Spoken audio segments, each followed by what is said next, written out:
Good evening to all of you.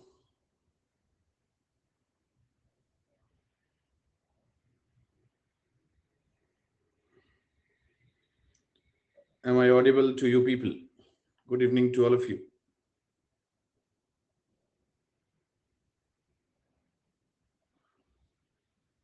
अरे ये खबर यहाँ तक पहुंच गई।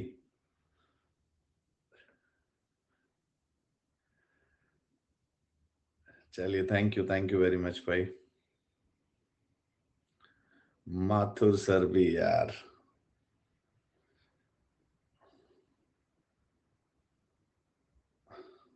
Thank you very much. Thanks to all of you.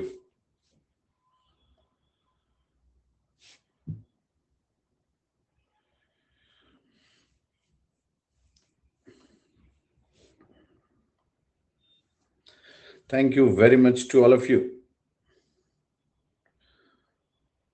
Party भी करेंगे भाई, पढ़ तो लो।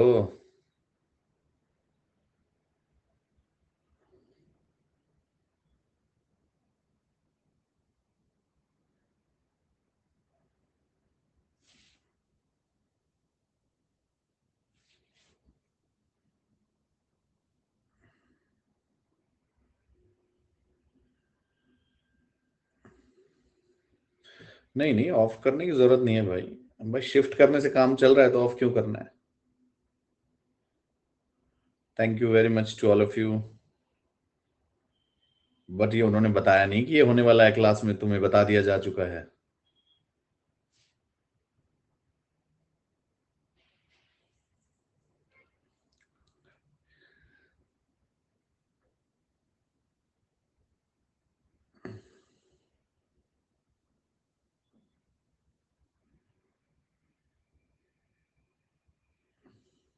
चलिए, thank you very much for the wishes.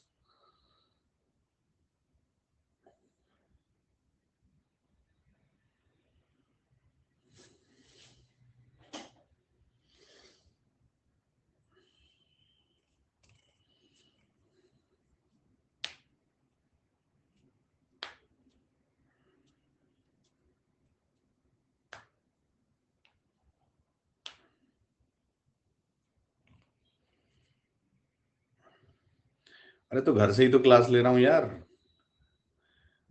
घूम फिर आए, बस अब पढ़ते हैं। Thank you very much, thank you very much.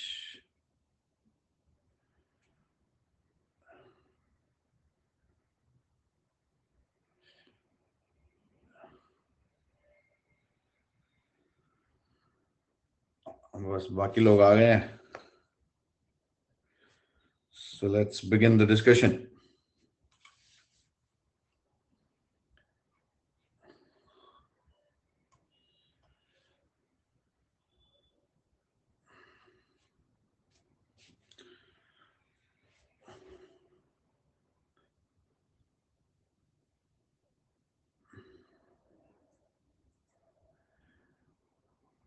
चलिए, thank you very much for the wishes. Let's get back to the discussion please.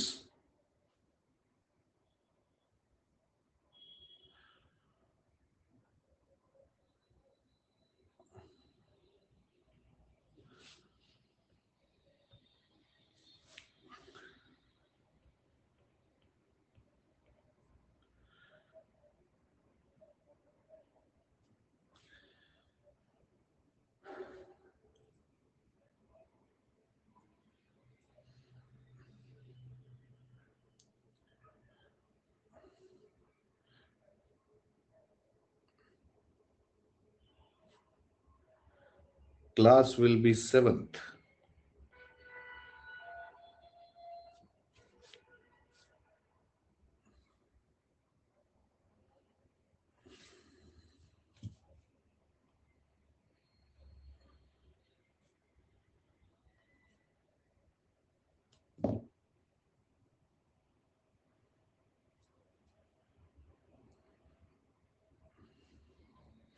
तथास्तु के भी बच्चे आ गए हैं क्लास में। Great great, thank you very much, thank you. जल्दी join करो यार, तुम लोग तो लेट हो। यस।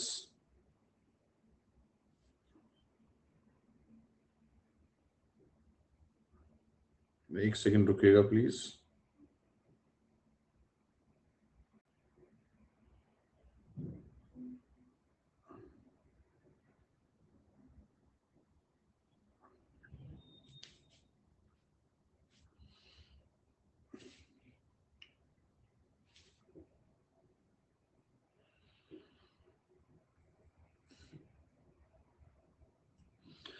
चलो, स्टॉप द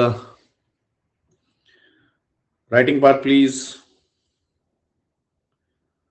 तुम बेटा प्री अच्छे से दे दो, तुम्हें प्री के बाद यहाँ पार्टी पे बुलाया जाएगा। अभी तो लॉजिक नहीं बनता भाई, पक्की बात रही, तुम्हें द्वारका बुला के पार्टी की जाएगी। Harshal is asking what is heterochromatin euchromatin as it was reading. देखो भाई, हेट्रोक्रोमेटिन यूक्रोमेटिन बेसिकली डीएनए का एक कंडेंस्ड फॉर्म है। क्रोमेटिन तो मैंने बता ही दिया था, कंडेंस्ड फॉर्म, ज्यादा कंडेंस हो जाए तो क्रोमोसोम। यूक्रोमेटिन ट्रू क्रोमेटिन होता है। मतलब video is not showing, do we have some issue with audio और वीडियो? तो पर्सनल है भाई, आप रिफ्रेश वगैरह करिए, लॉग इन करिए, जो भी है। यू क्रोमेटिन होता है ट्रू फॉर्म, मतलब that is having the genes which are active, switched on genes हैं which are contributing in regulation of characters. और हेट्रोक्रोमेटिन आपका वो डीएनए का पार्ट है जो कि ऑफ जीन्स है, स्विच ऑफ जीन्स है, जिसके means that is not contributing to regulation of characters. और ये मुझ एक कॉन्टेक्स्ट में, चलो बात की, लिख लो इसको भी। Go back to the point where yesterday we mentioned DNA condense होकर क्रोमेटिन बनता है, क्रोमेटिन से क्रोमोसोम्स बनते हैं, वी मेंशन्ड यस्टरडे। तो वहीं पे जाके लिख लो euchromatin and heterochromatin, euchromatin and heterochromatin.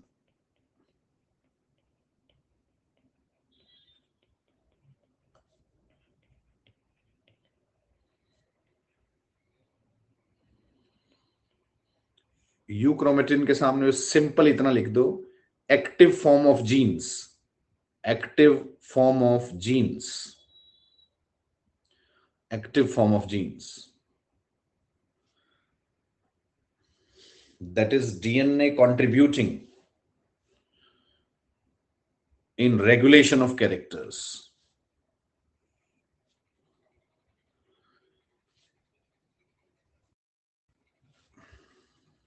Regulation of characters.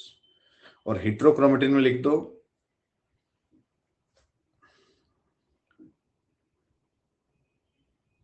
Heterochromatin में लिख दो not contributing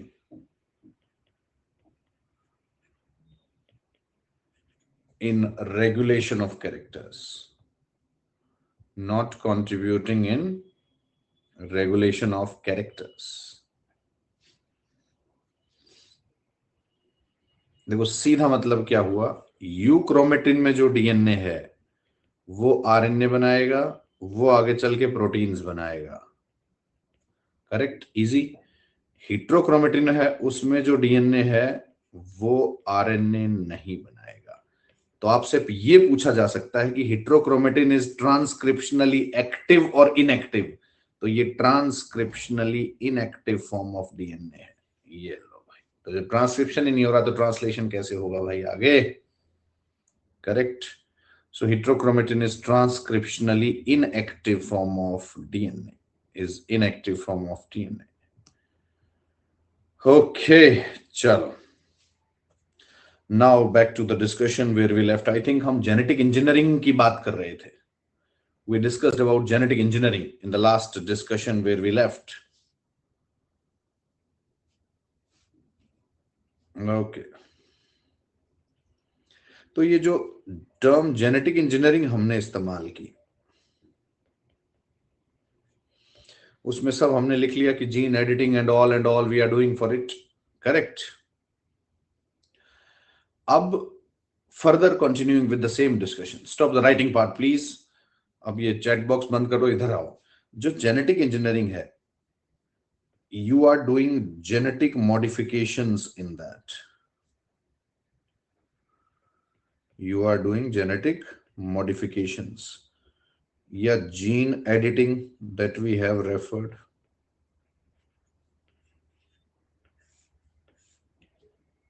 gene editing that we have referred, correct।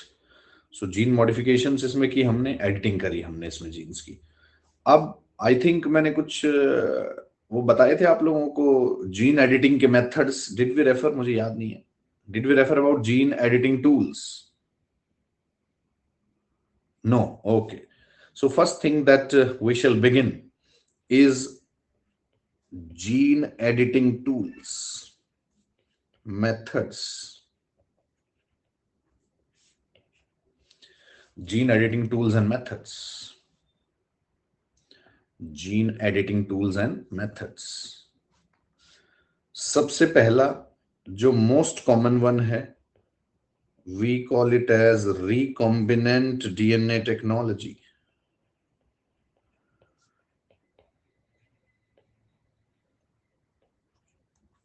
recombinant DNA technology। दूसरा RNA इंटरफेरेंस। तीसरा एंटीसेंस टेक्नोलॉजी। और ये सबको पता ही हो गया, नया आ गया क्रिस्पर।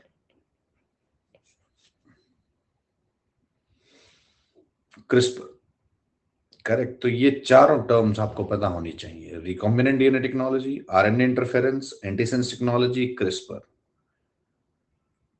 ठीक है जी।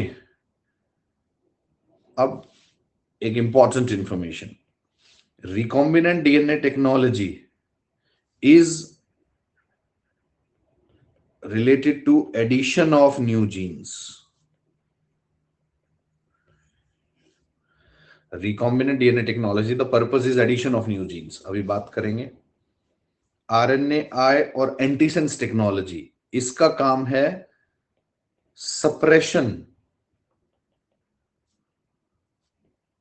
Suppression of some genes, suppression of some genes. इसमें जीन्स आप ऐड नहीं कर रहे हो, ये दोनों के दोनों जो आरएनए इंटरफेरेंस और एंटीसेंस टेक्नोलॉजी है, इन्हें जीन साइलेंसिंग मेथड्स कहते हैं।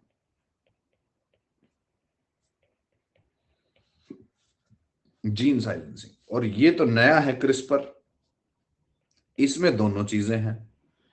It can be use to add up the new genes और it can be use to suppress the genes. ये एडवांस टेक्नोलॉजी है भाई। It can be use to suppress the genes, तो addition भी हो सकता है, सप्रेशन भी हो सकता है।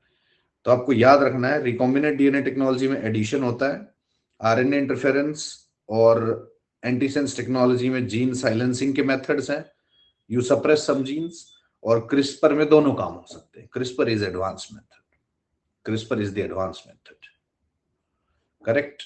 अब one by one let's deal with these, one by one इनसे डील करते हैं। ठीक है जी। First thing to be discussed is recombinant DNA technology।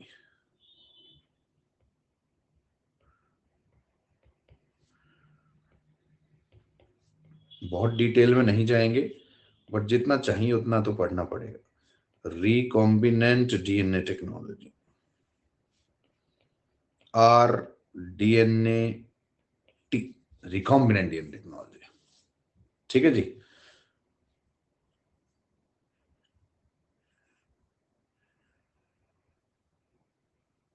देखो, ये most commonly used method of genetic engineering है। सबसे पहले भी इसी का इस्तेमाल शुरू हुआ था और सबसे ज्यादा इस्तेमाल भी इसका शुरू हुआ था। तो आप इस चीज को पहले ये लिख सकते हो before we discuss, most commonly used tool in genetic engineering, most commonly used, या आप इसे अर्लीस्ट टूल भी कह सकते हो। अर्लीस्ट टूल, अर्लीस्ट टूल, ठीक है। मोस्ट कॉमनली यूज्ड कह लो या अर्लीस्ट टूल कह लो, दोनों बातें ठीक है, करेक्ट। रिकॉम्बिनेंट डीएनए टेक्नोलॉजी में अब इतना कॉमनली यूज है, इतना अर्लीस्ट है कि कई जगह आपको क्या है कि जेनेटिक इंजीनियरिंग टर्म है जो, वो और recombinant DNA technology interchangeable basis पे यूज होते हुए दिखेंगे। तो वो एकदम ठीक बात नहीं है। Genetic engineering is primarily performed using recombinant DNA technology. That is correct. But only performed using recombinant DNA technology is wrong. तो लेकिन कभी कभी ये दोनों टर्म्स इंटरचेंजेबल बेसिस पे इस्तेमाल होती हैं, क्योंकि सबसे कॉमनली यूज्ड मेथड है जेनेटिक इंजीनियरिंग में रिकॉम्बिनेंट डीएनए टेक्नोलॉजी। करेक्ट। अब रिकॉम्बिनेंट डीएनए टेक्नोलॉजी, ये बेसिकली, इसको ना मैं एक एग्जांपल से समझाऊंगा ताकि मेथड भी समझ आ जाए और एक एग्जांपल का काम भी खत्म हो जाए। इसमें क्या करते हो आप, cut segments of DNA, cut segments of DNA को, कौन से कट सेगमेंट्स ऑफ डीएनए जो कि आप रिक्वायर्ड हैं आपके लिए, रिक्वायर्ड या डिजायर्ड सेगमेंट ऑफ डीएनए है, जो अभी समझाऊंगा। चलो लिख देता हूं ताकि समझ आए। फॉर एग्जाम्पल बीटी जीन्स, इसके जीन्स आपको चाहिए। These cut segments of DNA, these are attached with host genome. These are attached with host genome. Example, cotton. तो ये बीटी जीन्स कॉटन में डाल दिए, किस लिए? ताकि आप एक BT cotton pest resistant variety बना सको।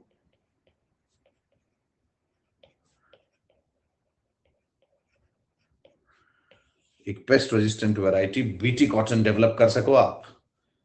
करेक्ट। सो रिकॉम्बिनेंट डीएनए टेक्नोलॉजी एक ऐसा मेथड है जिसमें आप जो segment of DNA character regulate कर रहे हैं, जो कैरेक्टर आपको चाहिए, उन्हें कट करके दूसरे जीनोम में पेस्ट किया जाता है। मतलब बीटी के जीन्स, जो बैक्टीरिया है उसके जीन्स उठा के कॉटन में डाल दिया आपने, ताकि कॉटन एक पेस्ट रेजिस्टेंट वैरायटी बन जाए। जैसे भाई ये आपके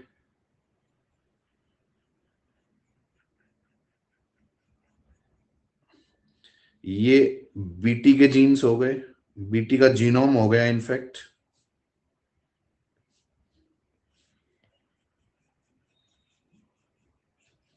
ये कॉटन का जीनोम हो गया।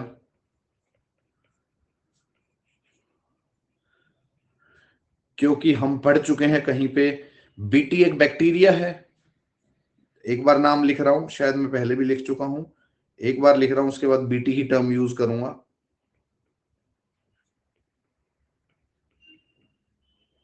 बैसिलस थ्यूरिंजेंसिस, ये एक बैक्टीरिया है।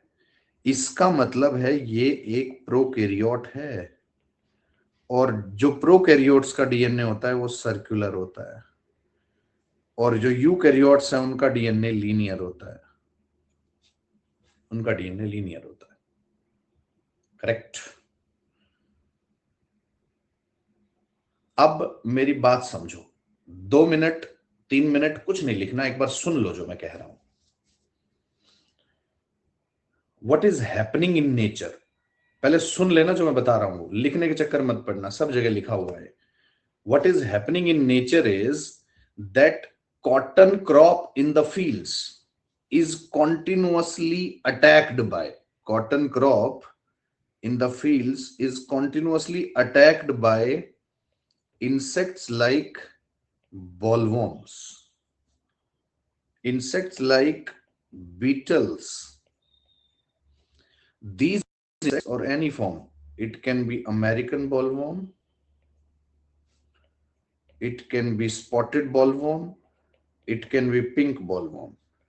So any form of bollworm which is there is continuously attacking the cotton, and due to the impact of these insects, in insects की वजह से cotton production was going down. सुनते रहना एक बार, मतलब इंसेक्ट्स कॉटन की फसल को खराब कर रहे हैं, जिससे कॉटन का प्रोडक्शन कम हो रहा है। करेक्ट।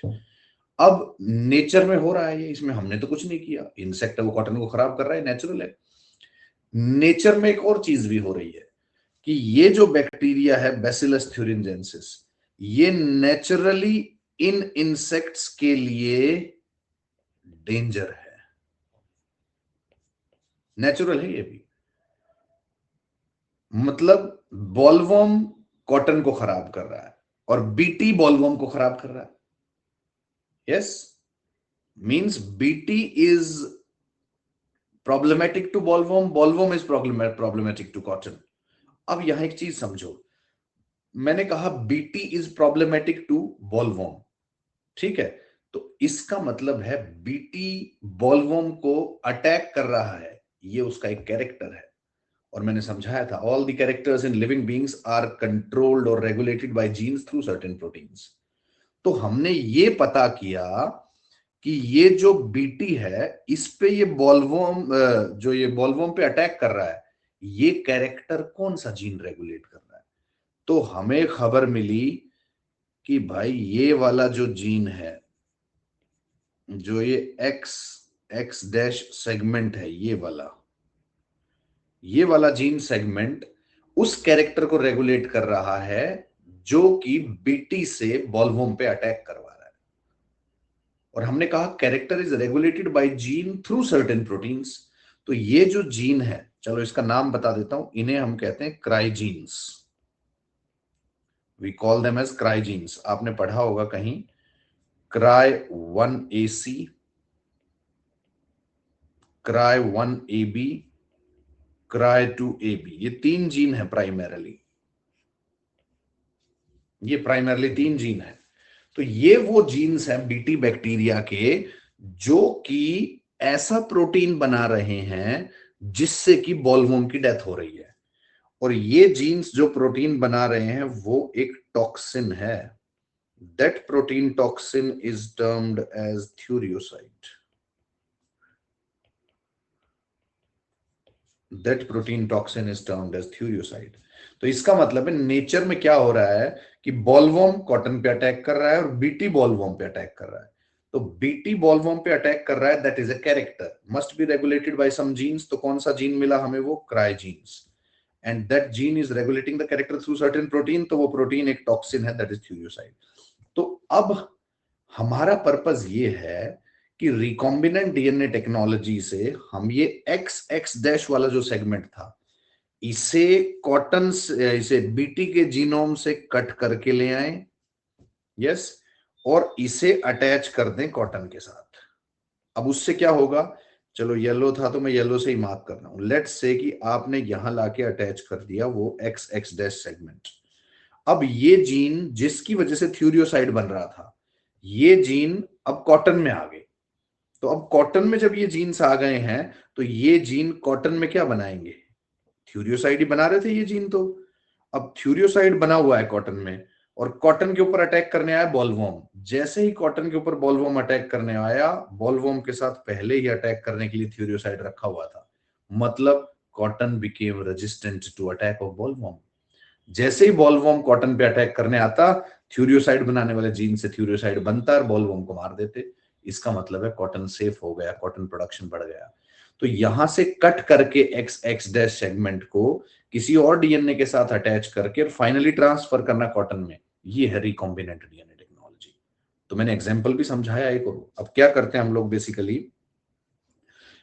देखो देखो मैंने यहाँ पे तीन चीजें हैं इनफैक्ट। पहले मैंने ये कहा है कि एक्स एक्स डैश सेगमेंट को कट करना है, ध्यान से सुनना, एक्स एक्स डैश सेगमेंट को कट करना है। दूसरा, this X X dash segment जिसको कट किया, it has to be attached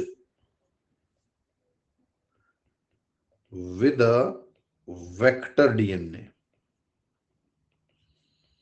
और you can term it as a vehicle DNA, ठीक है। और तीसरा, this X X dash segment to be transferred into cotton.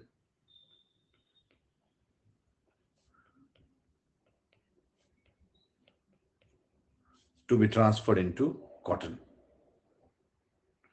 ठीक है। उसको कट किया, उसको अटैच किया और फिर उसे कॉटन में ट्रांसफर करना है, ठीक है। तो ये जो कट कर रहे हैं हम, ध्यान से सुनना, बहुत टेक्निकल है, बहुत इंफॉर्मेटिव है। ये जो कट कर रहे हैं इसके लिए आपको स्पेशल सिजर्स की जरूरत पड़ती है। We call it as molecular scissors. इस एक्स एक्स डैश सेगमेंट को जब आपको कट करके लेके आना है तो उसके लिए आपको मॉलिक्यूलर सीजर की जरूरत पड़ेगी। और ये मॉलिक्यूलर सिजर कुछ और नहीं, एंजाइम्स हैं, they are enzymes only, correct. तो ये एक्स एक्स डैश कुछ और नहीं है बल्कि एंजाइम है, करेक्ट। मॉलिक्यूलर सिजर की तरह काम कर रहा है। अब ये मॉलिक्यूलर सिजर ने कट कर दिया, अभी बात करूंगा, इसने कट कर दिया एक्स एक्स डैश को। अब एक वेक्टर डीएनए, और शायद मैंने कुछ दिन पहले बताया था कि प्लाज्मिड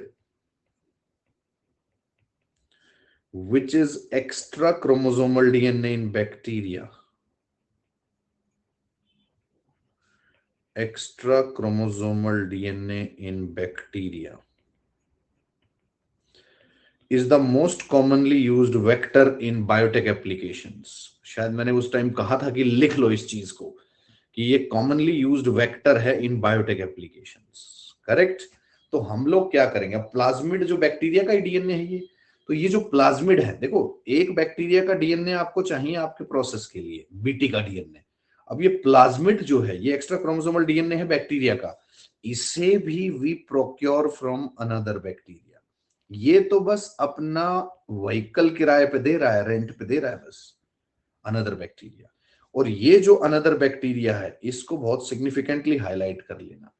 अगर प्लांट बायोटेक की एप्लीकेशंस है, प्लांट बायोटेक की एप्लीकेशंस है, यस, अगर प्लांट बायोटेक की एप्लीकेशंस हैं तो ये जो वेक्टर है ये हम कौन से बैक्टीरिया से लेते हैं, उसे कहते हैं एग्रोबैक्टीरियम। तो मतलब बीटी कॉटन जेलेट से बना रहे हैं, तो बीटी कॉटन में जिस प्लाज्मिड के साथ एक्स एक्स डैश अटैच करके लेके गए वो एग्रोबैक्टीरियम का है। और अगर यही एनिमल बायोटेक एप्लीकेशंस की अगर बात करूं तो हम जो प्लाज्मिड लेते हैं वो लेते हैं इस बैक्टीरिया से, E coli, E coli bacteria से लेना। तो प्लांट बायोटेक में एग्रोबैक्टीरियम का प्लाज्मिड इस्तेमाल होता है, एनिमल बायोटेक में ई कोलाई का प्लाज्मिड इस्तेमाल होता है। अब दोनों प्लाज्मिड जो भी है, लेट्स से हमारे केस में एग्रोबैक्टीरियम है, इसके साथ ये एक्स एक्स डैश अटैच कर देंगे। तो अटैच कर देंगे मतलब इसे जोड़ना पड़ेगा, yes. So attachment with vector DNA और व्हीकल लीन, सेम बैक्टीरिया जो ह्यूमन गट में है। थोड़ा सा अपने गट को शांत रखो थोड़ी देर, मैं बहुत इंपॉर्टेंट चीज समझा रहा हूं, I give you time to ask, मुझे पता है टेक्निकल है। सो मॉलिक्यूलर सिजर है, एंजाइम्स होते हैं बेसिकली, ठीक है, अटैच्ड विद वेक्टर डीएनए और vehicle DNA. Vehicle DNA basically plasmid होता है जो कि एक्स्ट्रा क्रोमोसोमल डीएनए है बैक्टीरिया का, करेक्ट। और प्लांट बायोटेक एप्लीकेशंस जैसे बीटी कॉटन, तो बीटी कॉटन में जो प्लाज्मिड आप इस्तेमाल करोगे वो एग्रोबैक्टीरियम का होगा। और ह्यूमन बायोटेक एप्लीकेशंस जैसे लेट्स से अगर आपने जेनेटिकली इंजीनियर्ड वैक्सीन बनानी है ह्यूमंस के केस में, एनिमल्स के केस में, तो उसमें जो प्लाज्मिड इस्तेमाल हो रहा है वो ई कोलाई का प्लाज्मिड इस्तेमाल हो रहा है, करेक्ट। तो ये प्लाज्मिड हम प्राइमरली इस्तेमाल करते हैं। अब प्लाज्मिड को अटैच करने के लिए अगेन एक एंजाइम की जरूरत पड़ती है। देखो अटैच करना पड़ेगा ना प्लाज्मिड डीएनए के साथ, वो उसे लाइगेट करना पड़ता है, तो वो एंजाइम है उसे डीएनए लाइगेज कहते हैं। अभी बताऊंगा, दोबारा सुनो, अभी तो सिर्फ इतना समझो कि एक एंजाइम्स यहां जरूरत पड़ रही थी मॉलिक्यूलर सिजर्स कट करने के लिए, सिजर तो कट ही करेगा, और एक एंजाइम है जिसका काम है अटैचमेंट, तो वो भी एक एंजाइम है जैसे डीएनए लाइगेज हो गया। अब अटैच कर दिया प्लाज्मिड के साथ। अब देखो एक हाइपोथेटिकल, हाइपोथेटिकल तो क्या ऐसा ही बनेगा, ये प्लाज्मिड का डीएनए है जो आपने लिया एग्रोबैक्टीरियम से, और इस प्लाज्मिड के साथ ये एक्स एक्स डैश अटैच हो गया है, जो ये है आपका एक्स और एक्स डैश, ठीक है, ये अटैच हो गया है। तो अब ये प्लाज्मिड जो डीएनए था इसमें दो डीएनए हो गए, एक तो प्लाज्मिड डीएनए एग्रोबैक्टीरियम का, दूसरा ये जो एक्स एक्स डैश है ये बीटी का, इसे इसे रिकॉम्बिनेंट डीएनए कहते हैं। अब ये नया डीएनए बन गया, इसीलिए इस टेक्नोलॉजी को रिकॉम्बिनेंट डीएनए टेक्नोलॉजी कहते हैं, करेक्ट। ये अब जो बन गया ये रिकॉम्बिनेंट डीएनए हो गया आपका, और इस रिकॉम्बिनेंट डीएनए को आपको ट्रांसफर करना है कॉटन के अंदर। लेकिन देखो ये तो बहुत कम अमाउंट ऑफ डीएनए है, इस रिकॉम्बिनेंट डीएनए को कॉटन में ट्रांसफर करने से पहले मल्टीप्लाई करना पड़ेगा, इसका कंटेंट बढ़ाना पड़ेगा। तो आपको पहले एक मेथड का इस्तेमाल करना पड़ेगा, उसे कहते हैं PCR, polymerase chain reaction, polymerase chain reaction. तो सीधा मतलब है पॉलीमरेज एक एंजाइम है, डीएनए पॉलीमरेज। चेन रिएक्शन का क्या मतलब है? 2 से 4, 4 से 8, 8 से 16, 16 से 32 बढ़ता जाएगा। तो डीएनए का जो कंटेंट है, जीन्स का जो कंटेंट है, उसे एम्प्लीफाई करेंगे using the enzyme DNA polymerase.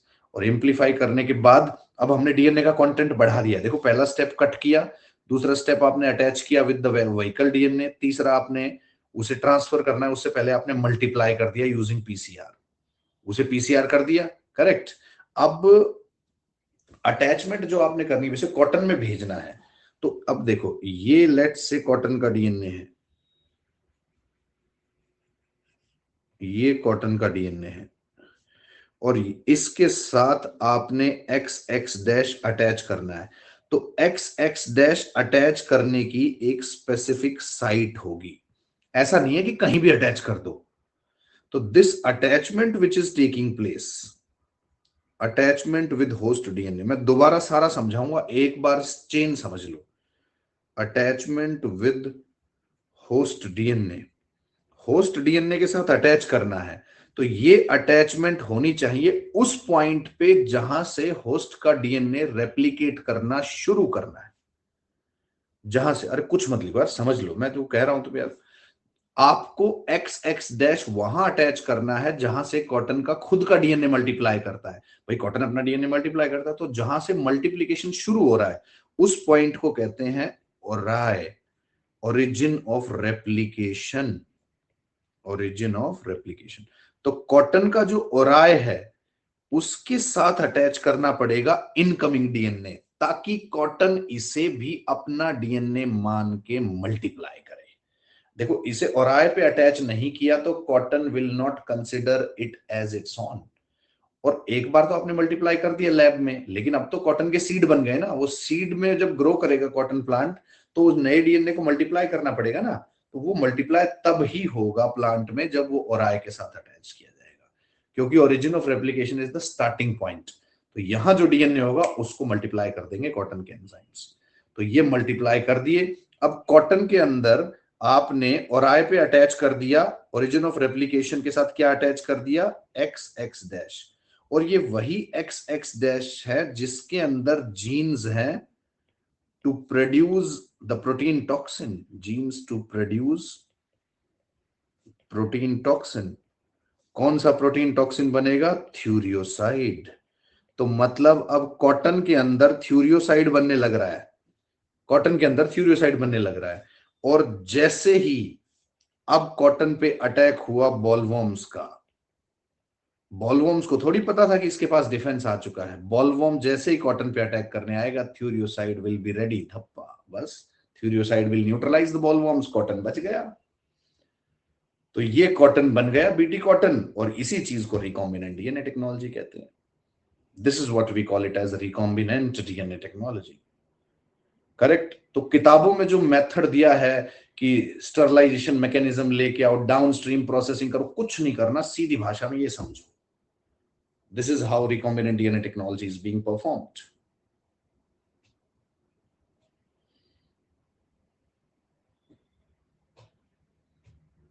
Is it fine?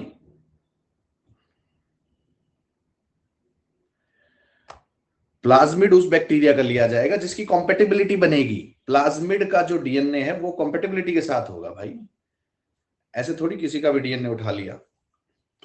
अभी रुक जाओ, एंडोन्यूक्लियस पे भी आऊंगा, पहले ये तो डाइजेस्ट करो यार, तुम थोड़ा सा ग्रेजुअली आने दो मुझे यार, एक दिन में सारी इंफॉर्मेशन। बेटा 9 दिन नवरात्रे रखने के बाद ये थोड़ी है कि 10वें दिन इतना खा लो कि 9 दिन का कॉम्पनसेट हो जाए, ऐसे थोड़ी होता है।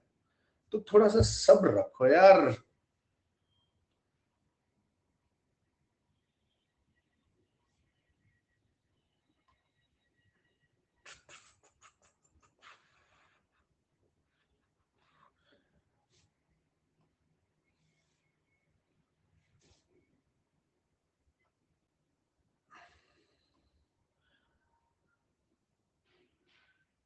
Cannot bollworms have antibacterial resistance?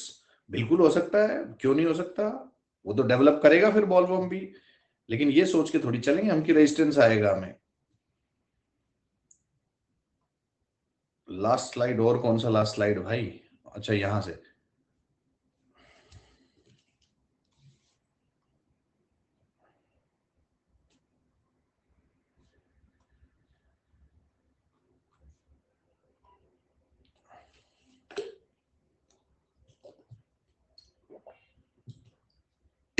अभी तो मैंने मैकेनिज्म समझा है, अभी तो बहुत इंफॉर्मेशन बची हुई है इसकी। चलो अब लिखना बंद करो, पूछना बंद करो, एक बार दोबारा रिपीट कर रहा हूं, भूल जाओ क्या पढ़ा है, दोबारा सुनो।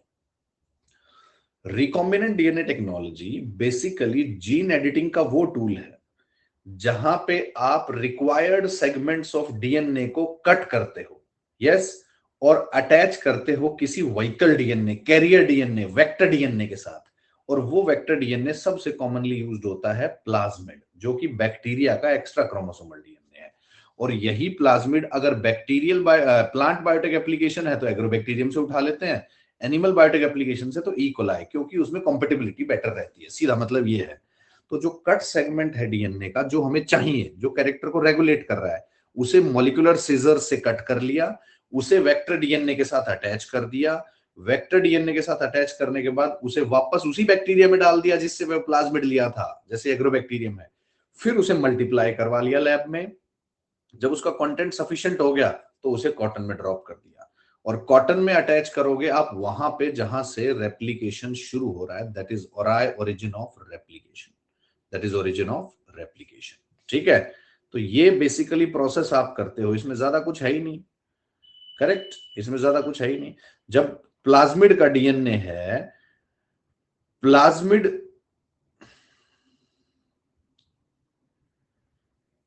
ये एनवायरमेंट के नोट्स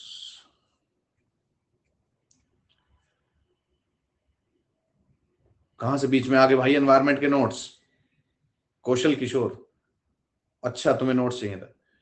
बेटे क्लास में गाली खाओगे अच्छा लगेगा तुम्हें? 5 दिन से नोट्स भेजे हुए, अपना टेलीग्राम ओपन करके देखते हो नहीं? 5 दिन पहले नोट्स भेजे थे मैंने तुम्हें, और यहाँ क्लास में कह रहा है 2-3 दिन में नोट्स देने को कहा था आपने। अच्छा लगेगा गाली खाओगे मुझसे आज?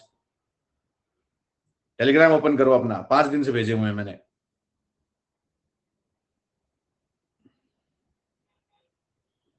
ठीक है,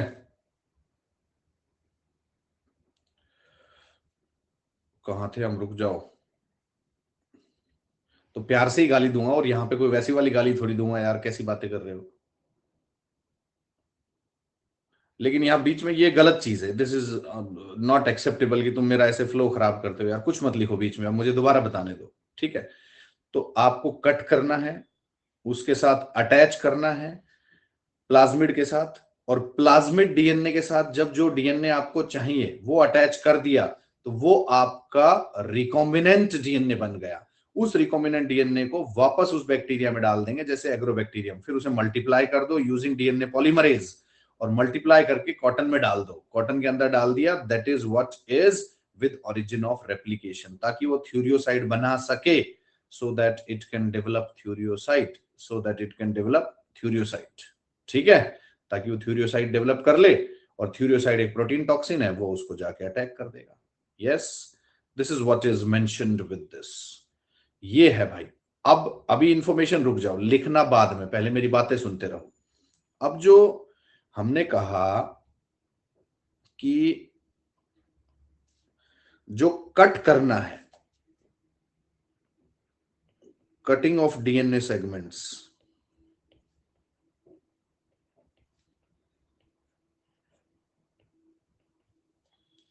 which is done by molecular scissors, molecular scissors, which is done by molecular scissors।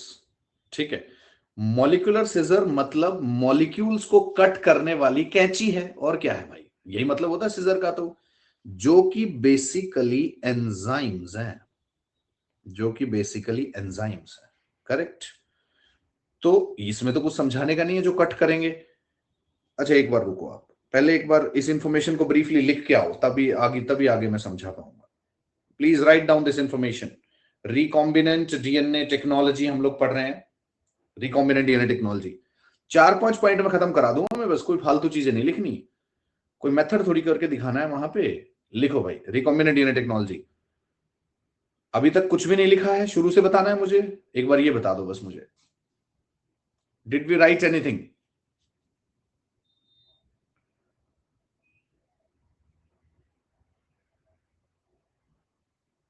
Starting से चलो 4-5 पॉइंटर लिख लो, कोई बात नहीं, जिसने लिख लिया अच्छी बात है, please mention. Most commonly used method of, लिखो जल्दी लिखो, 4-5 पॉइंट है, जल्दी लिख लो, जिसने लिख लिया अच्छी बात है। Recombinant DNA technology, most commonly used method of gene editing, most commonly used method of gene editing, gene editing, where method of gene editing, where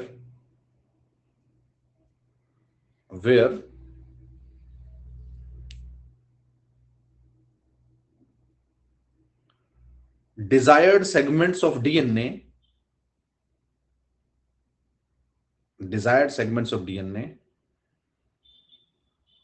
are transferred into the host genome, transferred into the host genome.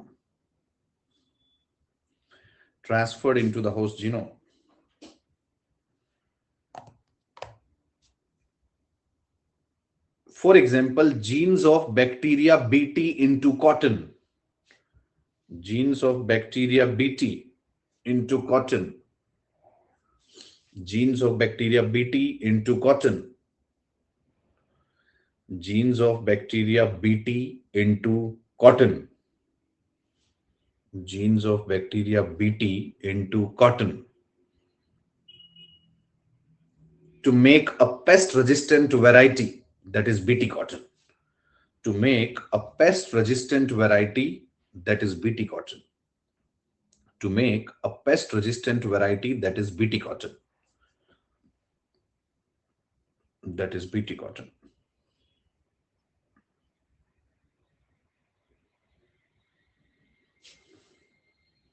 Second point लिखो,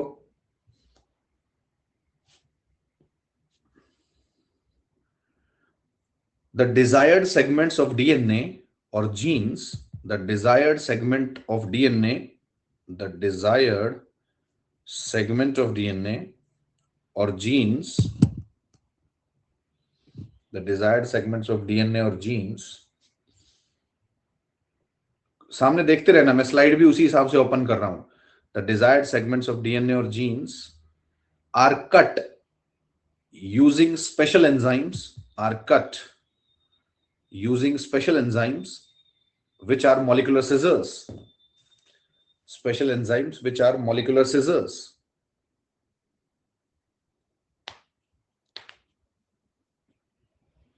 which are molecular scissors, which are molecular scissors.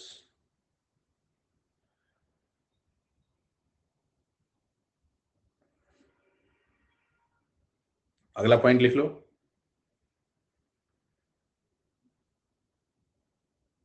the cut segments of DNA, सामने से देखते रहना, the cut segments of DNA are attached with the carrier or vehicle or vector DNA, are attached with the carrier or vehicle or vector DNA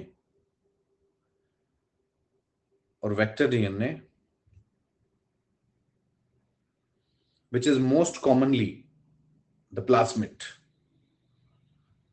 which is most commonly the plasmid.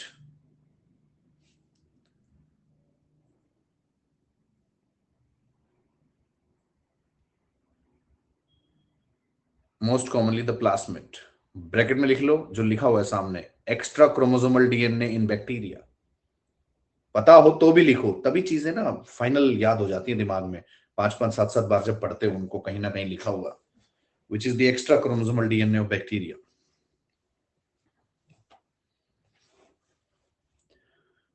Extra chromosomal DNA of bacteria.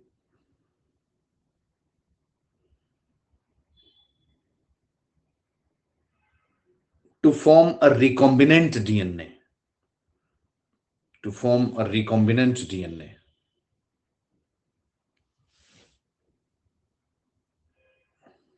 to form a recombinant DNA.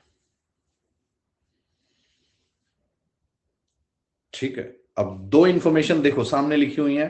पहली information है related to plant biotech, दूसरी information, पहली information related to plant और animal biotech, कि plant biotech है तो plasmid कौन से बैक्टीरिया का ले रहे हैं, और एनिमल बायोटेक है प्राइमरली तो प्लाज्मिड कौन से बैक्टीरिया का ले रहे हैं, पहली इंफॉर्मेशन. और दूसरी इंफॉर्मेशन है कि प्लाज्मिड के साथ कट सेगमेंट्स अटैच करने के लिए वी यूज सम एंजाइम। सामने लिखा हुआ है, देखो, easily you can note down कि plant biotech most commonly used plasmid is agrobacterium, animal biotech most commonly used plasmid is E coli. दोनों का एक एग्जांपल लिख लो, लाइक बीटी कॉटन बनाने में एग्रोबैक्टीरियम, वैक्सीन्स बनाने में ई कोलाई। आसान, सिंपल, जितना सिंपल रखोगे उतना आसान रहेगा। जितना कॉम्प्लिकेट करोगे, 4 तरह के डायग्राम बना के, फोटो देख के, उतना दिमाग खराब होगा, बता रहा हूं मैं तुम्हें। डायग्राम बना के दिखा दिया, तुम और परेशान हो जाओगे। तो कितना बढ़िया डायग्राम बनाया है, क्या शानदार रिकॉम्बिनेंट डीएनए है, जरूरत ही नहीं ज्यादा परेशान होने की यार।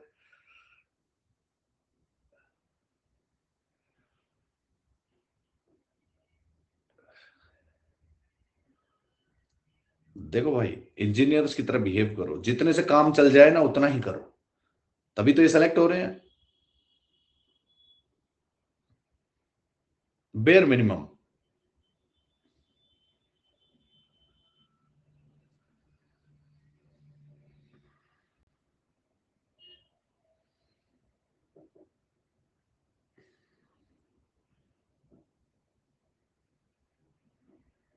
ठीक है, पहला है कौन सा वेक्टर इस्तेमाल हो रहा है, दूसरा है अटैच जो करते हैं हम कट सेगमेंट्स को प्लाज्मिड डीएनए के साथ, तो एंजाइम है डीएनए लाइगेज, इसका नाम लिख लो।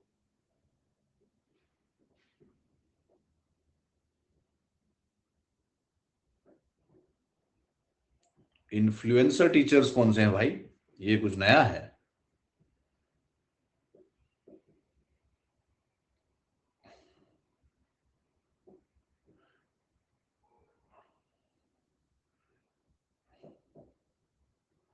एडुटेनमेंट, अरे ये कुछ नहीं, ये भी नया है। Very good.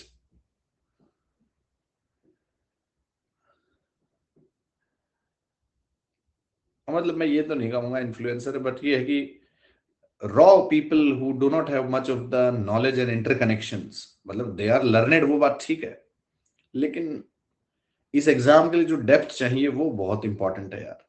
Yes, correct. अब मेरे एंथ्रो के नोट्स लेके मेरा स्टूडेंट सोचे कि मैं भी पढ़ा लूं, तो बेटा जो मैं इंटरकनेक्शंस क्लास में लाता हूं वो तो टाइम के साथ ही आएगा ना। मतलब you can be having better knowledge, but वो धीरे धीरे, इसलिए थोड़ा सा इस चीज को करना पड़ेगा थोड़ा सा। बाकी ये है कि ठीक है।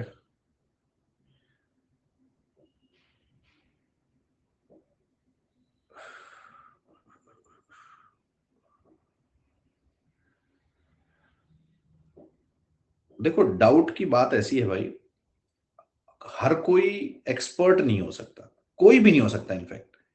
तो आपने 10 डाउट में से अगर 7 बता दिए, 3 नहीं आते, तो आपके अंदर इतने गट्स भी होने चाहिए कि आप क्लास के सामने ये कह सको कि I need to know this, कल बात करेंगे इसके बारे में। वहां अपनी ईगो पे नहीं लेनी है कि कुछ भी बता दिया जो कि गलत और बच्चा नोट कर ले। इतने आपके अंदर गट्स होने चाहिए टू एक्सेप्ट कि यार ये तो क्योंकि फैक्ट है, इंफॉर्मेशन है, किसको कितना आता है यार। कोई खुदा थोड़ी है कि सब कुछ जान के आए हैं। मैं कौन सा, तो ये प्रैक्टिस कर रहा हूं, तुम्हें लग रहा है मैं प्लाज्मिड एक्सट्रैक्ट कर रहा हूं रोज, अरे पढ़ के ही तो पढ़ाता हूं तुम्हें। बस ये है कि अब इसे रोज नहीं पढ़ना पड़ता मुझे, ये है कि मुझे रोज नहीं पढ़ना पड़ता। लेकिन अब तुम कुछ ऐसा नया पूछ लो जो भाई हो सकता है मैंने बिल्कुल सुना ही ना हो, तो मैं पढ़ के ही बताऊंगा यार, इसमें क्या। वहां ईगो नहीं दिखानी चाहिए। यस, वो बहुत इंपॉर्टेंट है। अरे नहीं आता, नहीं आता, क्या हो गया, कोई बात नहीं। यस, प्रोसेस है, लर्न करो, सीखो सिखाओ, सीखो सिखाओ, खत्म बात। चलो, तो हमारा ये हो गया प्लाज्मिड वाला। अब तीसरा पॉइंट, मतलब नेक्स्ट पॉइंट, लाइगेज वाला भी लिख लिया ना, DNA ligase required to attach that. इसके बाद आपने लिखना है, please mention the recombinant DNA is multiplied, the recombinant DNA is multiplied.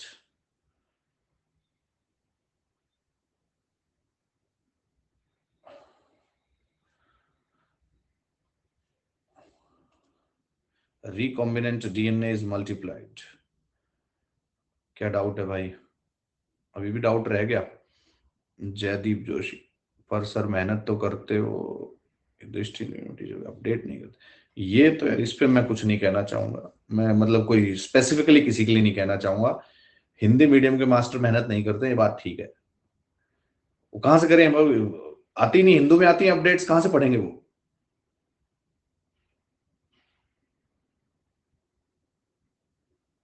नहीं नहीं भाई, किसी को नहीं आता है सब कुछ, किसी को कुछ नहीं आता सब कुछ, रोज नया सीखना पड़ता है। 40 मिनट 45 मिनट रोज हिंदू पढ़ता हूं मैं, ऐसे थोड़ी काम चलता है। और हर रोज कुछ ना कुछ नया मिलता है भाई, इट्स अ प्रोसेस। सीखो। जिस दिन मैंने सीखना बंद कर दिया मैं पढ़ाना भी छोड़ दूंगा, सीधी बात। DNA ligase is required for attachment. Attachment, ठीक है। Okay.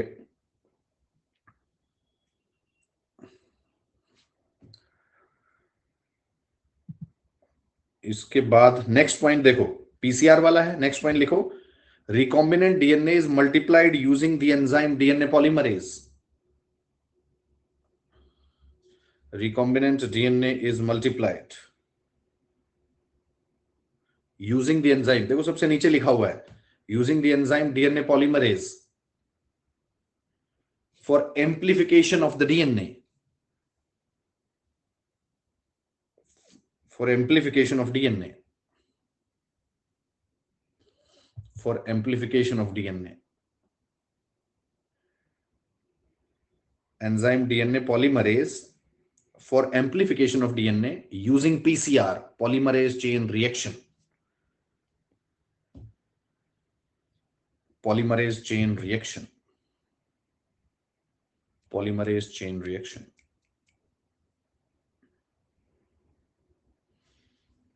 Next point.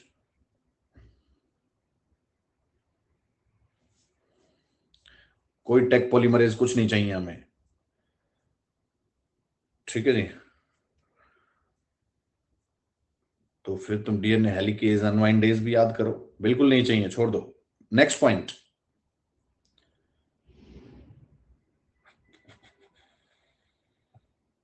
The required segments of DNA are attached with the host DNA. The required segments of DNA are attached with the host DNA, are attached with the host DNA, attached with the host DNA, with the host DNA at origin of replication, at origin of replication, that is ORI, ORI capital, that is ORI, that is ORI.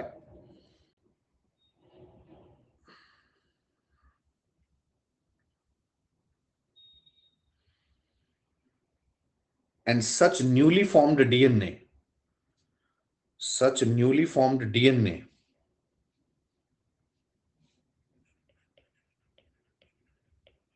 Newly formed क्यों कह रहे हैं, क्योंकि इसमें दो DNA है, cotton का भी डीएनए है और बीटी का भी। Such newly formed DNA is the process of transformation, मतलब कॉटन का डीएनए ट्रांसफॉर्म हो गया ना अपने ओरिजिनल वन से, is termed as transformation, termed as transformation, transformation,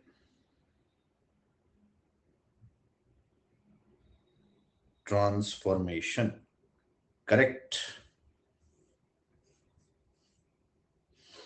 okay तो ये अब तक हमने देखो बीटी कॉटन की जो टेक्निकलिटीज थी वो सिर्फ समझाने के लिए यूज की थी, मैं उसको अलग से पढ़ाऊंगा। बीटी कॉटन इज ट्रांसफॉर्मेशन, ठीक है जी। Such newly form DNA is the process of newly form DNA completes the process of transformation, ऐसे लिख लो, ट्रांसफॉर्मेशन।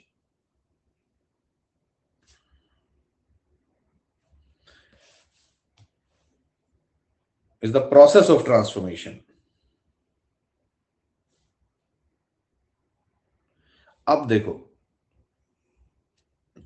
जो कटिंग ऑफ डीएनए, अब जो मैंने इसमें चीजें यूज की हैं उनको एलेबरेट करते हैं।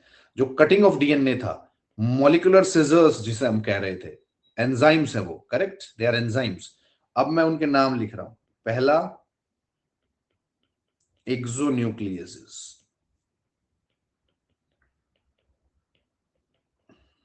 दूसरा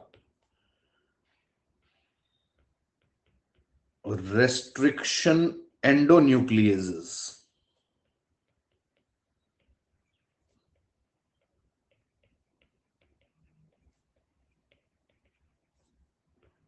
तीसरा,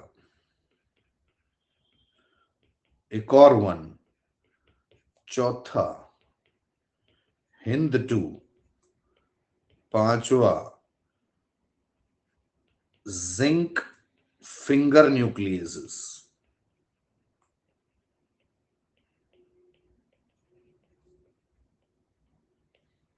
ZFN, छठा टेलेंस, टेलेंस होता है transcription activator like effector nucleases,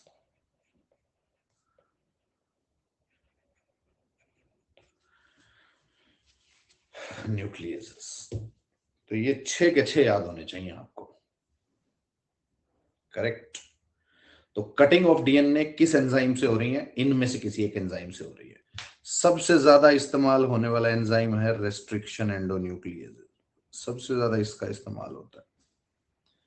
इसलिए कभी कभी आप इसकी जगह ये भी लिखा हुआ देखोगे, रेस्ट्रिक्शन एंजाइम्स, रेस्ट्रिक्शन एंजाइम्स भी लिखा मिल जाएगा। ठीक है जी।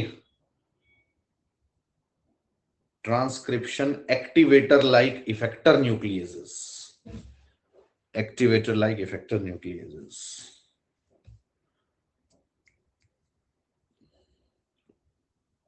Done. Shall I change the slide? लिखो लिखो, कोई बात नहीं, कोई जल्दी नहीं है। बायोटेक में कोई जल्दी नहीं, एक बायोटेक और एक स्पेस बिल्कुल पीसफुली चलेंगे, उसके बाद सीधे ब्रह्मोस की तरह निकलेंगे। फिर ये 2 ही हैं जिनमें पेशेंटली काम करूंगा मैं।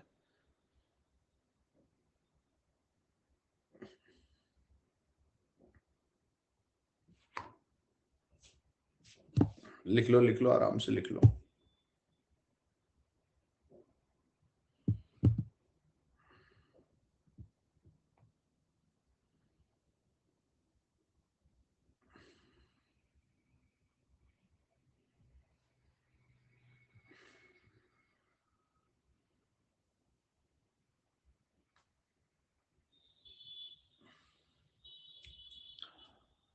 सर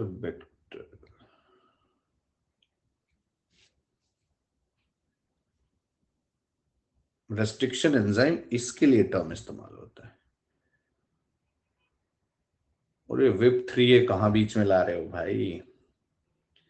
जो ये टर्म लिख रहे हैं WIP3A, VIP3A, जयदीप जोशी लिख रहे हैं, ये बेसिकली एक प्रोटीन है। ये भी एक प्रोटीन है, बीटी से ही डिराइव होता है, बीटी डिराइव्ड प्रोटीन है ये।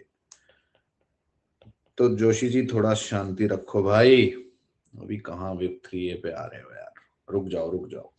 ठीक है, इसकी फुल फॉर्म होती तो थी कुछ, इंसेक्टिसाइडल प्रोटीन तो ठीक है, IPV से भी कुछ होता था, वो मुझे याद नहीं आ रहा। IP से तो इंसेक्टिसाइडल प्रोटीन है, V से भी कुछ होता था, वो नहीं याद आ रहा। चलो छोड़ दो उसको, बैक टू द डिस्कशन। अब देखो, हमने कहा कि कटिंग ऑफ डीएनए यहां पे कर लिया हमने, इसके बाद हमने क्या किया, second we attached with the vector DNA, उसके लिए एंजाइम हम जो लिख चुके हैं। अच्छा वेट, आई एम सॉरी, यहां जो लिखा इसके नीचे एक बड़ा important point, same restriction enzyme, क्योंकि सबसे ज्यादा ये इस्तेमाल होता है, और same molecular scissor to be used throughout the process. ये बड़ी इंपॉर्टेंट बात, आप चेंज नहीं कर सकते, इसको लिखो, इस पॉइंट को इनके नीचे लिखो, मॉलिक्यूलर सिजर्स के नीचे, सेम रेस्ट्रिक्शन एंजाइम और same molecular scissor to be used throughout the process, to be used throughout the process, to be used throughout the process, to be used throughout the process, throughout the process.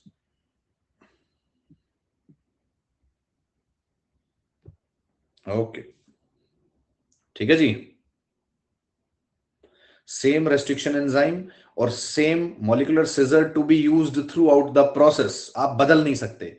Let's say आपने cotton का DNA cut कर दिया restriction एंडोन्यूक्लियेज से, तो उसके बाद जो plasmid का डीएनए कट करना है, उसके लिए भी सेम रेस्ट्रिक्शन एंजाइम, मतलब एक ही कैंची का इस्तेमाल होगा पूरे प्रोसेस में, क्योंकि एंजाइम्स की जो कटिंग है वो स्पेसिफिक होती है। जैसे एंजाइम ने ऐसा एक सिरेशन बना दिया कट करते वक्त, तो उसमें दूसरा अटैच ऐसे आके होगा।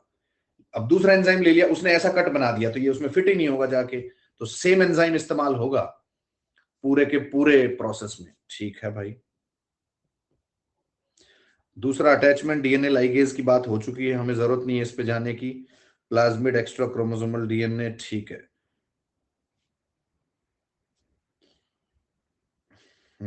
इसके बाद है भाई एग्रोबैक्टीरियम, ई कोलाई, पीसीआर, ये वाली बात भी हो गई है। हाँ, अब देखो दूसरा, जो क्लोनिंग वेक्टर्स इस्तेमाल होते हैं इसमें, या जिसको आप व्हीकल डीएनए कह रहे हो,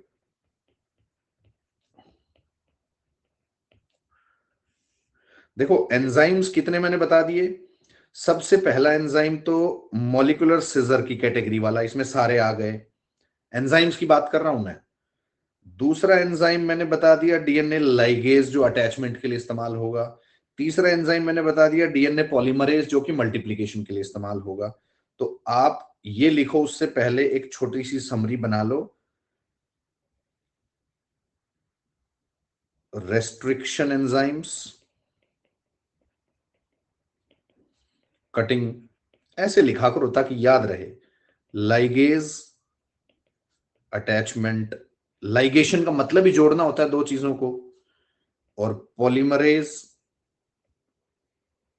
मल्टीप्लिकेशन। ये लो, बात खत्म, जरूरत ही नहीं है सेंटेंस बनाने की। ये डीएनए को मल्टीप्लाई करना, ये तीन एंजाइम हमने इस्तेमाल किए सबसे ज्यादा। अब आ जाओ cloning vectors.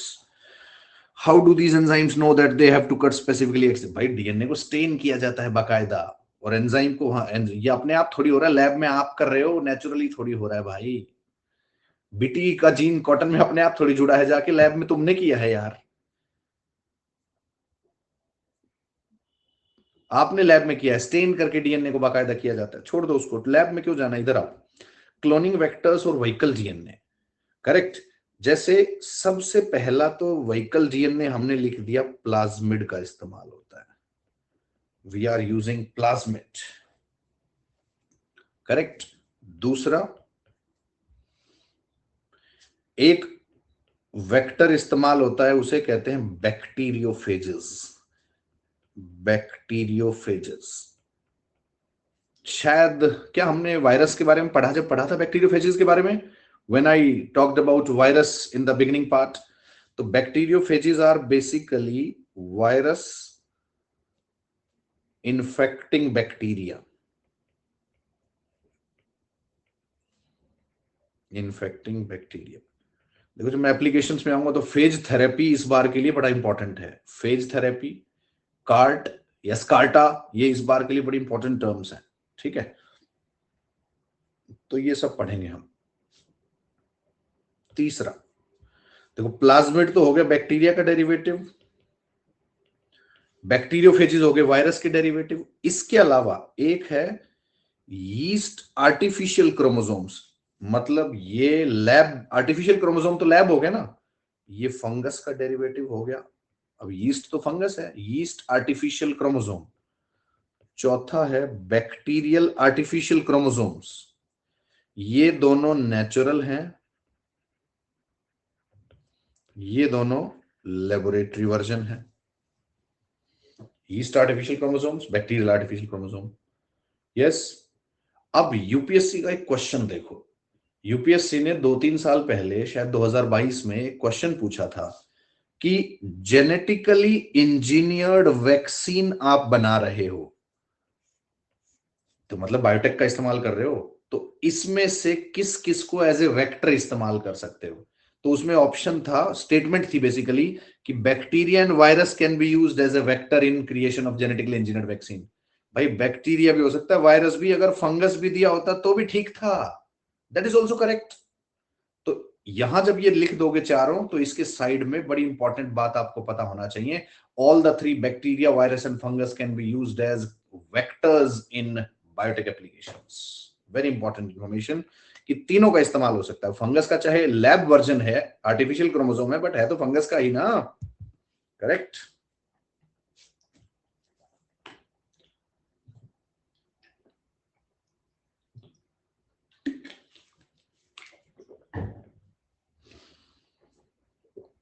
Correct. BAC is bacterial artificial chromosome. So all the three, bacteria, virus and fungus, can be used in as a cloning vectors in biotech applications, as a vehicle DNA, as a carrier DNA in biotech applications. कुछ भी लिख दो यार. ठीक है. तो ये तो हो गए वेक्टर्स के थ्रू, मतलब बीटी का जीएनए कॉटन में ट्रांसफर करना है तो इनका इस्तेमाल किया जा सकता है. लेकिन हाँ, एक और चीज, जो ये बैक्टीरियोफेजेस है, इसकी स्पेसिफिसिटी है, वायरस है ना ये, तो ये सबसे ज्यादा हम लोग इस्तेमाल कर रहे हैं जीन थेरेपी एप्लीकेशंस में. तो बैक्टीरियोफेज जहां लिखा है अलग से भी लिख सकते हो. Most commonly used as a vector in gene therapy applications. Gene therapy applications. तो जीन थेरेपी एप्लीकेशंस में आप इसका इस्तेमाल कर सकते हो. You can use it as a. ठीक है. ओके. तो ये है वेक्टर्स जिसका इस्तेमाल कर रहे हो. लेकिन अब जो एडवांसमेंट्स आ गई हैं, उसमें क्या कर रहे हैं हम? वेक्टरलेस ट्रांसफर ऑफ डीएनए कर रहे हैं.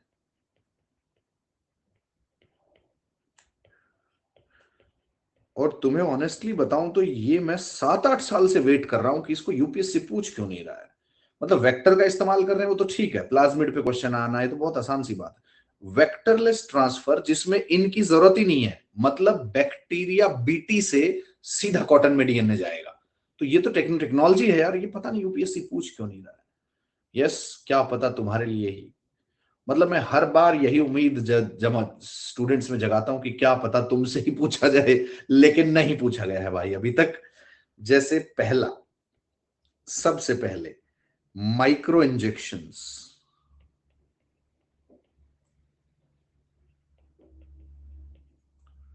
Micro injections. Second, gene gun, जिसे बायोलिस्टिक मेथड भी कहते हैं. तीसरा, केमिकल मीडिएटेड ट्रांसफर. मतलब केमिकल्स के साथ अटैच करके आप डीएनए को भेज रहे हो. Chemical mediated transfer. और मोस्ट कॉमनली यूज्ड केमिकल जो इसमें है वो है, सो केमिकल मीडिएटेड ट्रांसफर. सबसे ज्यादा इस्तेमाल पैग का होता है इसमें भाई. पैग से अच्छा ट्रांसफर किसी चीज से नहीं हो रहा है. यस. तो ये लेकिन है दूसरे वाला पैग, ये इसे पॉलीइथाइलिन ग्लाइकोल कहते हैं.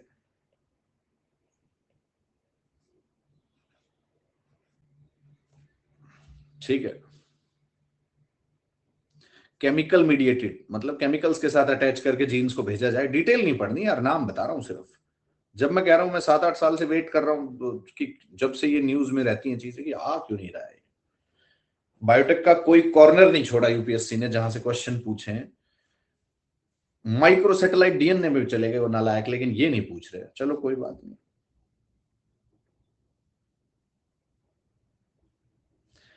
Fourth is magic bullets of nano gold. ये शायद नैनो टेक्नोलॉजी में पढ़ा होगा कि ये टारगेटेड ट्रांसफर के लिए इस्तेमाल होती हैं. Magic bullets of nano gold. नहीं नहीं, कार्बन नैनो ट्यूब का यूज नहीं हो रहा है यहां पे. नैनो गोल्ड का इस्तेमाल हो रहा है सिर्फ. Magic bullets of nano gold.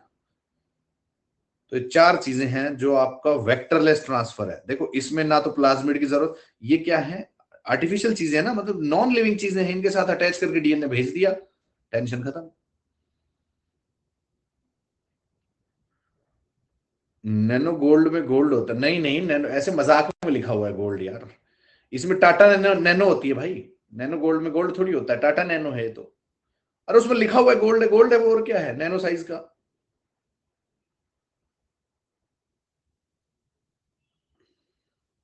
Magic bullets of nano gold. Chemical mediated transfer का मोस्ट कॉमन एग्जांपल है पीईजी, पॉलीइथाइलिन ग्लाइकोल. ठीक है. तो ये जो स्क्रीन पे लिखा है ये सारा लिख लो और पढ़ो एक बार इसको. Lot of information.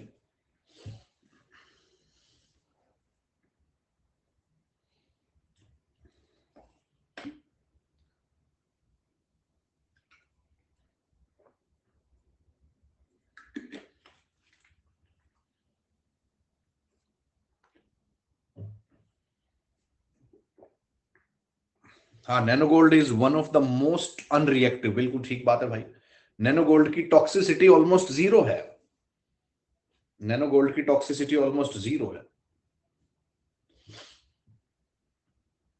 ठीक, और नैनो साइज में किसी चीज को कन्वर्ट करना कौन सा आसान है? ऐसे थोड़ी आप हर किसी चीज को नैनो चीज में कन्वर्ट कर सकते हो, नहीं भाई। नैनो गोल्ड है, सिल्वर है, वेनेडियम है, कार्बन नैनो ट्यूब्स है, कुछ लिमिटेड हैं जिनको आप नैनो साइज पे ले जा सकते हो।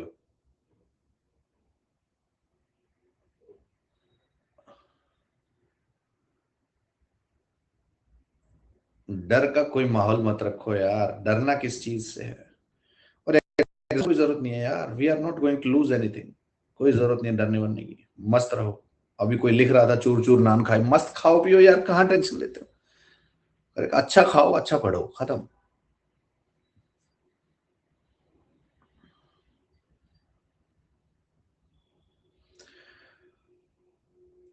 अरे भाई, रिकॉम्बिनेंट डीएनए टेक्नोलॉजी में आप वेक्टर का इस्तेमाल कर रहे हो, लेकिन अब नए मेथड आ गए हैं जिसमें वेक्टर की जरूरत ही नहीं है आपको। वेक्टर की जरूरत ही नहीं है, मतलब बीटी के जीन्स डायरेक्टली कॉटन में आप ट्रांसफर कर सकते हो। GE vaccine is genetically engineered vaccine. तुम्हारा तो नाम वायरल है, तुम्हें तो पता होनी चाहिए इसके बारे में। नाम भी वायरल रखा हुआ है, नाम देखो कैसे रखते हैं वायरल, एचआईवी रख लेते इससे अच्छा। वायरल नाम रखा हुआ है, बताओ। वायरल कैसा नाम हुआ?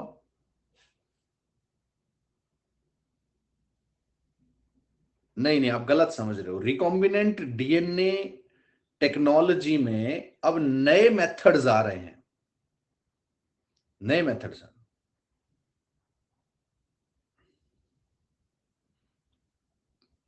विरल तो होता है ना, विरल की स्पेलिंग VIRL। साइंस की क्लास में डॉक्टर तो वायरल ही पड़ेगा भाई इसको। कोई बैटमैन, कहाँ है वो बैटमैन? ये बैटमैन ही आ गया अब। अरे तुम्हारा सच में नाम विरल है कि ये वायरल वैसे रखा हुआ है?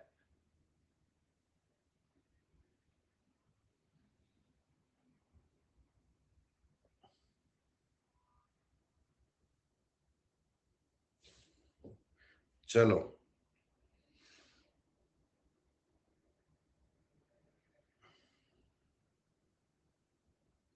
तो इंग्लिश में तुम्हारा नाम सर्टिफिकेट्स में VIRAL है, यही लिखा हुआ है डॉक्यूमेंट्स में।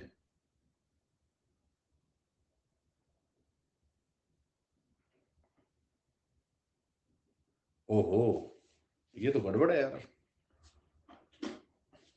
चलो भाई, तो ये हमारे वाला वायरल नहीं है भाई, ये बिना वजह वायरल हो गया, बताओ। चलो, तो ये इन्फेक्शन वाला वायरल नहीं, ये फेमस वाला वायरल हो गया। चलो,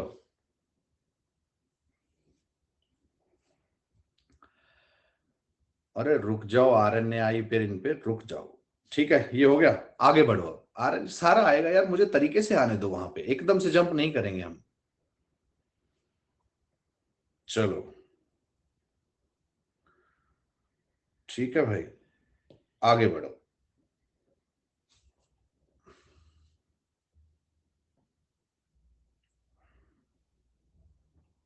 वेक्टर्स हो गए, वेक्टरलेस ट्रांसफर हो गया। ठीक है, हमने, मैं कुछ टर्म्स लिख रहा हूं यहां पे जो आपको मिस नहीं करनी है। एक टर्म मैंने यूज की, ट्रांसफॉर्मेशन।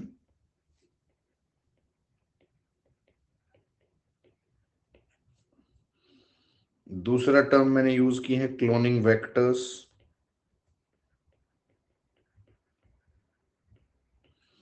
तीसरी टर्म है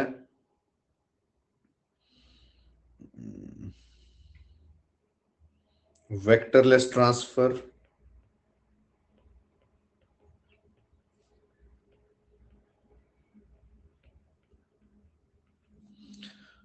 चौथा टर्म इस्तेमाल किया है हमने, ओराय।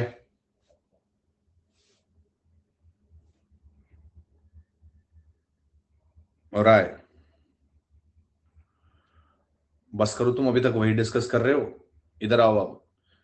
ठीक है,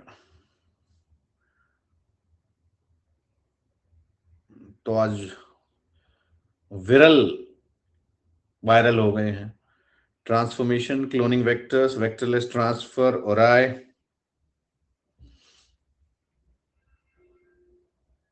और बस यही मेरे ख्याल से हमने टर्म्स लिखी हैं।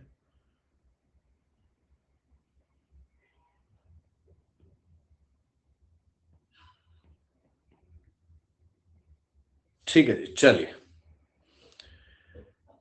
यहां तक बात बनी। ये रिकॉम्बिनेंट डीएनए टेक्नोलॉजी है, इससे ज्यादा नहीं जानना है हमें।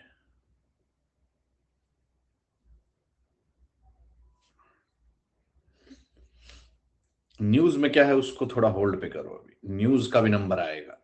पहले बेसिक्स तो सिखा दूं, न्यूज तो तब समझ में आएगी भाई।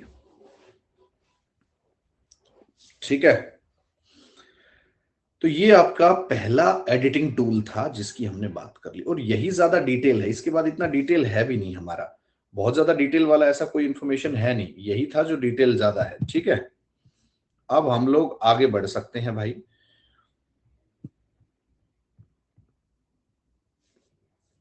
सेकंड कौन सा लिखा था हमने सीक्वेंस में? पहले एंटीसेंस लिखा था या कौन सा लिखा था? दोनों साथ में लिखो। आरएनए आई, जिसे कहते हैं आरएनए इंटरफेरेंस।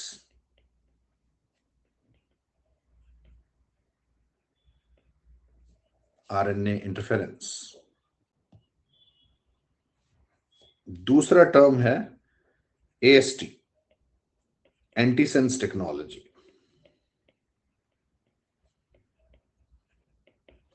एंटीसेंस टेक्नोलॉजी, देखो सबसे पहली चीज जो आपको पता होनी चाहिए, दोनों के दोनों ही जीन साइलेंसिंग के मेथड हैं।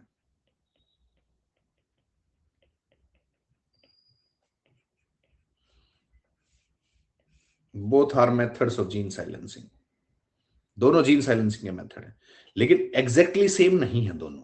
करेक्ट।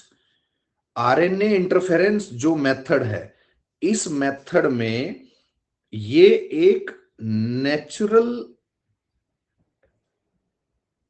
एस्पेक्ट है,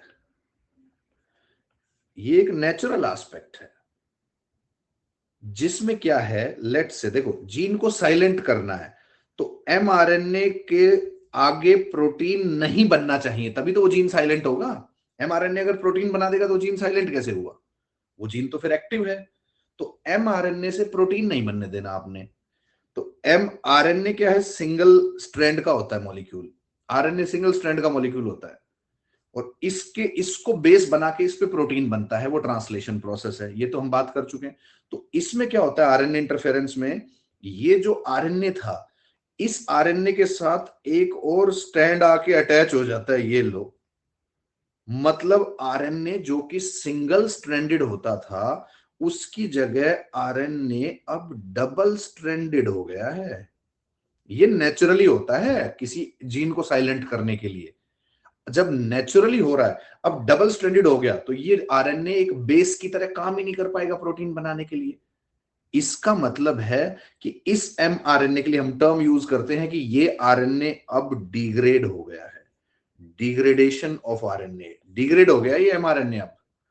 अब ये एमआरएनए डिग्रेड हो गया, मतलब इससे आगे चल के प्रोटीन नहीं बनेगा। इससे आगे चल के प्रोटीन नहीं बनेगा तो मतलब जीन साइलेंट हो गया। इतनी सी बात जाननी है इसमें बस।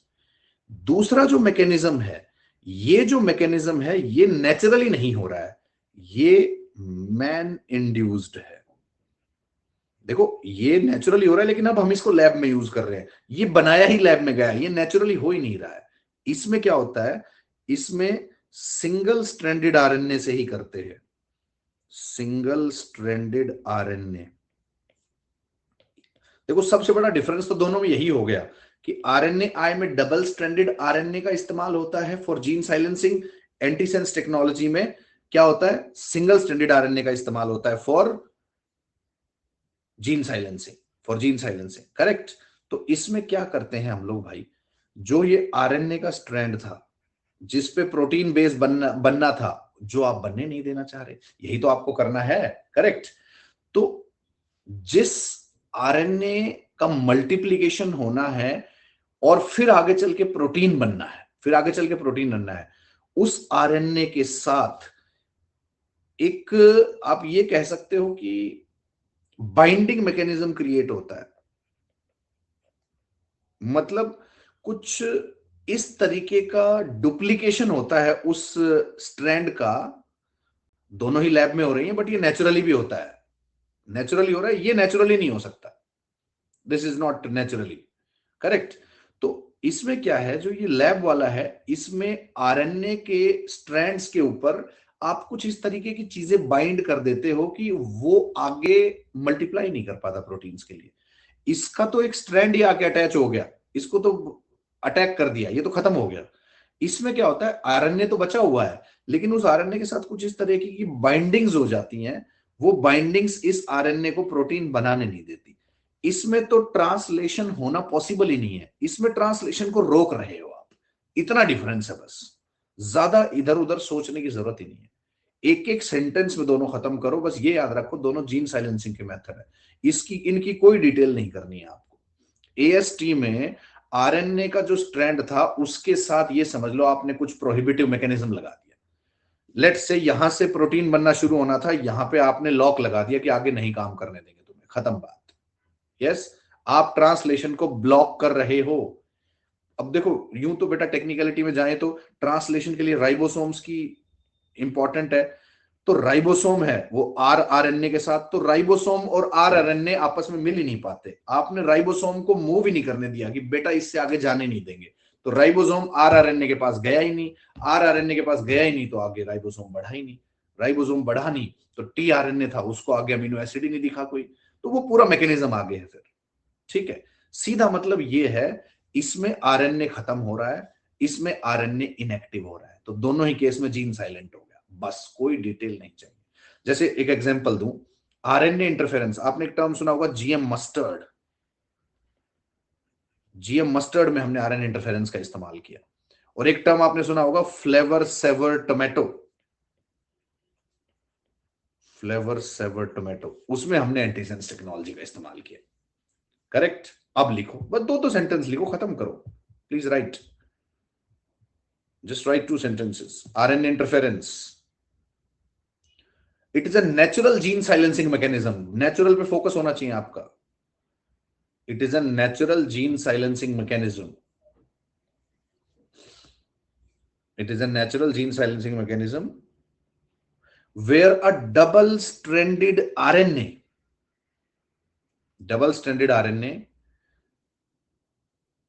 is leading to degradation of mRNA, बात खत्म, is leading to degradation of mRNA, is leading to degradation of mRNA, is leading to degradation of mRNA. That is, no translation can take place. That is, no translation can take place. No translation can take place. No translation can take place.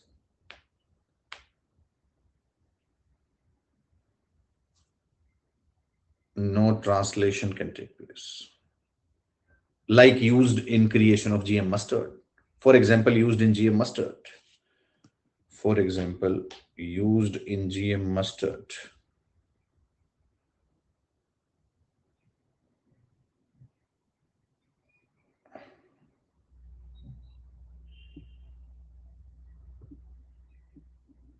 Used in GM mustard. दूसरी तरफ आ जाओ, antisense technology, पहले तो लिख दो used in flavour saver tomato, used in flavour saver tomato, used in flavour saver tomato, used in flavour saver tomato, used in flavour saver tomato. अब लिख लो, देखो है दोनों जीन साइलेंसिंग के मेथड, ये ध्यान रखना। It's human induced aspect. It's a human induced aspect where it's a human induced aspect where a single stranded RNA where a single stranded RNA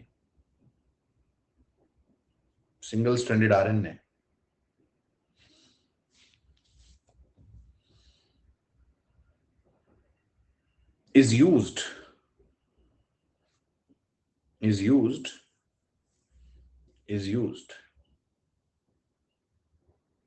to block the translation process to block the translation process to block the translation process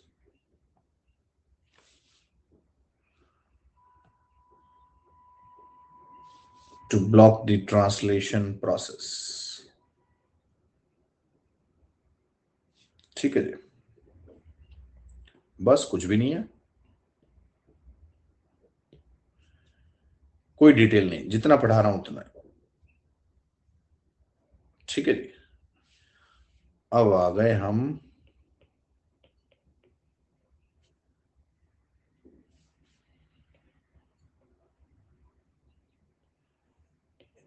नए gene editing tool में, CRISPR कैस9।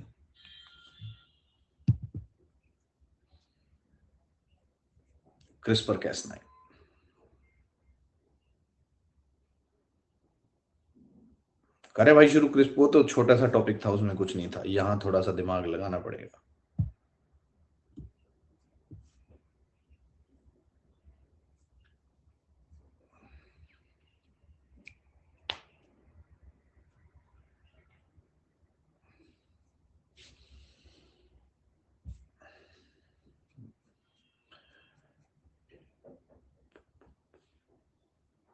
No, not at all, we have to complete this. अभी 1.5 घंटा भी नहीं हुआ, तुम्हें क्या बेकार की बात कर रहे हो यार। इंफॉर्मेटिव क्लास तो होगी भाई। ठीक है, ऐसे तो फिर तुम क्या चाहते हो, मतलब सिलेबस खत्म करना है कि नहीं करना है?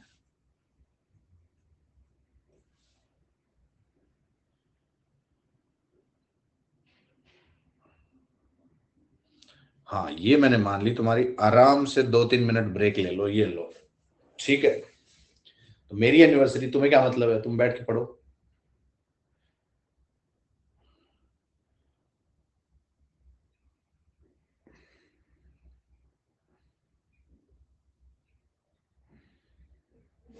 पढ़ो, चलो 2 मिनट ब्रेक दे दिया, ये मान ली तुम्हारी बात मैंने। कर लो रिवाइज, 2 का 3 मिनट ले लो, कोई दिक्कत नहीं है।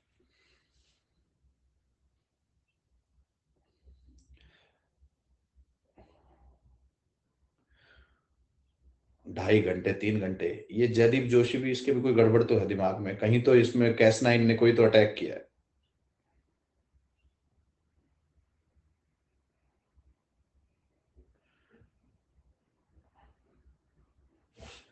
एक ही सब्जेक्ट है क्या तुम्हारे पास, बाकी सब कर रखे हैं, बस साइंस तक ही बचा हुआ है?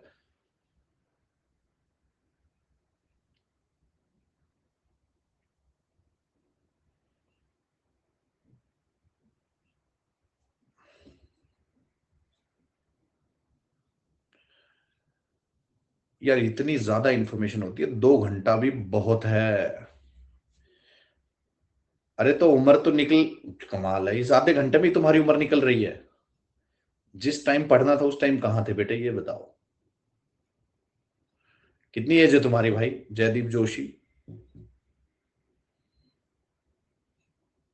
तो 25 एज है यार, 25। 25 एज में उम्र निकल रही है यार, कमाल है यार।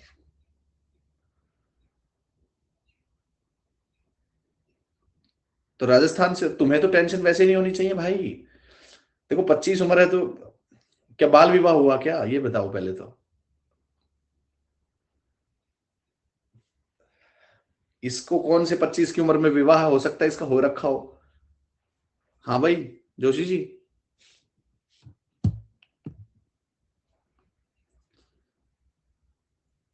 हाँ, ये 29 वाला कह रहा है, ये तो हाँ ठीक है, लेकिन भाई मैं आधे घंटे कम पढ़ाऊंगा, उससे तुम्हारी उम्र कौन सी रुक जाएगी, वो तो वैसे भी जाएगी ही।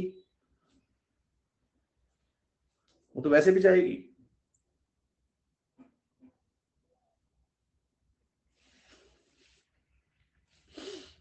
करेक्ट। तो भाई अपनी पढ़ाई पे ध्यान दो। 2 घंटे भी बहुत इंफॉर्मेटिव होता है, ज्यादा भी पढ़ा देंगे किसी दिन, ऐसे थोड़ी है। तुम्हें मैंने कहा है फरवरी में खत्म कर दूंगा, मैं कर दूंगा। यस। और ज्यादा जल्दबाजी मत करो, मैं बता रहा हूँ। फिर मार्च एंड तक आते आते तुम आधी चीजें रिवाइज ढंग से करोगे नहीं, फिर याद करोगे कि सर पढ़ा रहे थे इतने ठीक था, कुछ कंटिन्यूटी तो बनी हुई थी।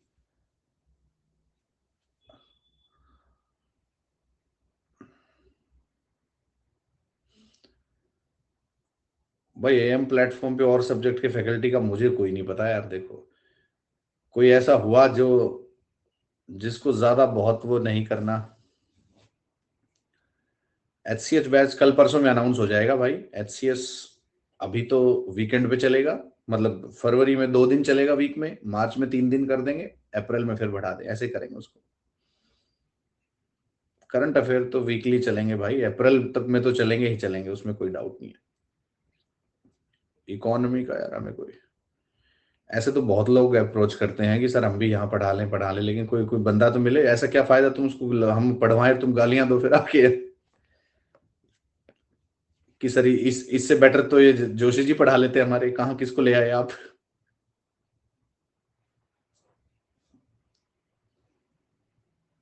हाँ, Vineet sir is a wonderful teacher, इसमें कोई डाउट नहीं। तो हो सकता है आगे चल के विनीत सर तो आ जाएं। विनीत सर तो बहुत अच्छे टीचर है भाई।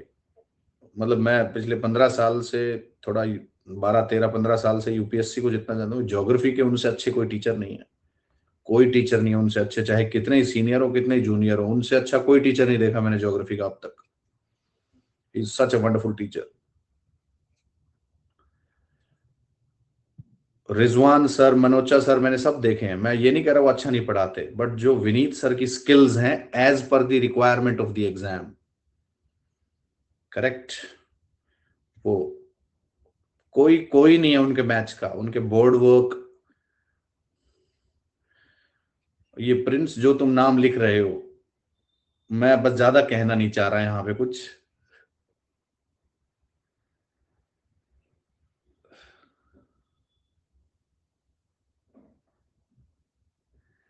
चलो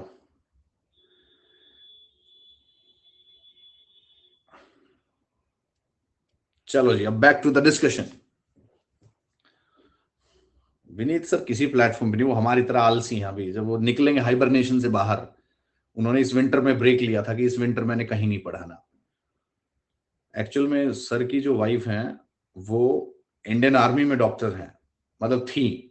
अभी उनका पीजी कम, फिर आर्मी से ही वो पीजी में चले गए, पीजी किया उन्होंने। वो 3 साल 4 साल बच्ची से दूर रहे, अपनी वाइफ से दूर रहे। अब 2 3 महीने वो सब ब्रेक पे रेस्ट कर रहे हैं, बढ़िया। ये बहुत जरूरी होता है लाइफ में, सारी जिंदगी काम ही थोड़ी करना होता है। करेक्ट। फैमिली से ऊपर कुछ नहीं है भाई।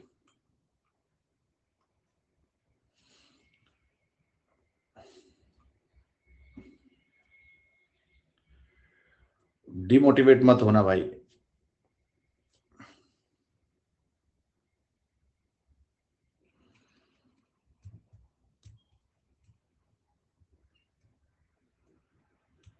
चलो, अभी हो गया ब्रेक टाइम खत्म, क्रिस्पर कैस 9 पे आ जाओ। सर मेरा प्लीज रिप्लाई। सुमेरा, क्या है भाई तुम्हारा क्वेश्चन? मैंने पहले ही कहा, मैं ये नहीं कह रहा दूसरे टीचर अच्छा नहीं पढ़ाते, बहुत अच्छा पढ़ाते हैं, लेकिन विनीत सर का मैच नहीं है। मतलब मैं इसलिए नहीं कह रहा, मेरे दोस्त हैं, मेरे बहुत दोस्त हैं, मैंने और तो किसी का नहीं कहा। यस, वो अलग स्किल, स्किल ही अलग है वो। तुम्हारी एग्जाम से पहले एक एक दो क्लास करवा दूं, तुम्हें समझ आ जाएगा कि क्यों कह रहे हैं सर ऐसा।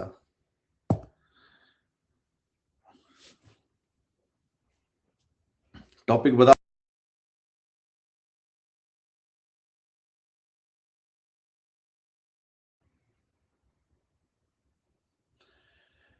चलो, अरे वो स्टक हुआ था, वो वापस भी आ गया है, सब्र ही नहीं करते यार। मैंने कहा था 10 सेकंड का तो सब्र किया करो कम से कम, नालायक को। ज्योग्राफी पढ़ाते हैं भाई वो, geography, geography optional.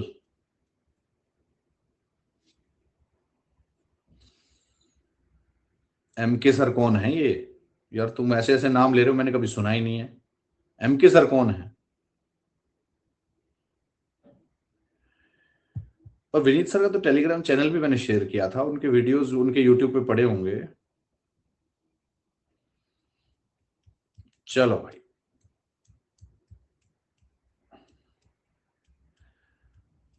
Chandrachud sir कौन है यार? चंद्रचूड़ सिंह, मैंने तो वो सुना था, चप्पा चप्पा चरखा चले वाला। टीचर कौन है इस नाम के?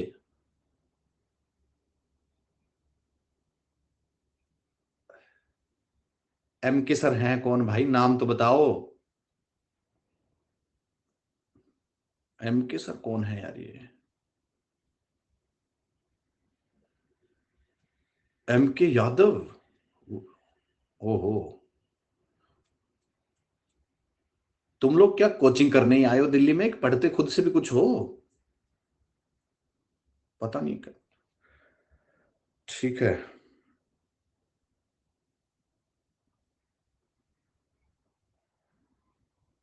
रवि पाठक सर पबेड पढ़ाते हैं। पीएसआईआर के टीचर कहां से हो गए? वो तो पबेड पढ़ाते हैं।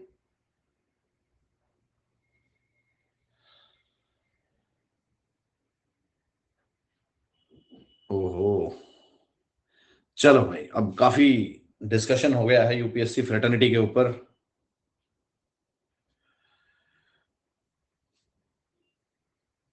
Back to the discussion, CRISPR Cas nine. देखो, ध्यान से सुनो मेरी बात।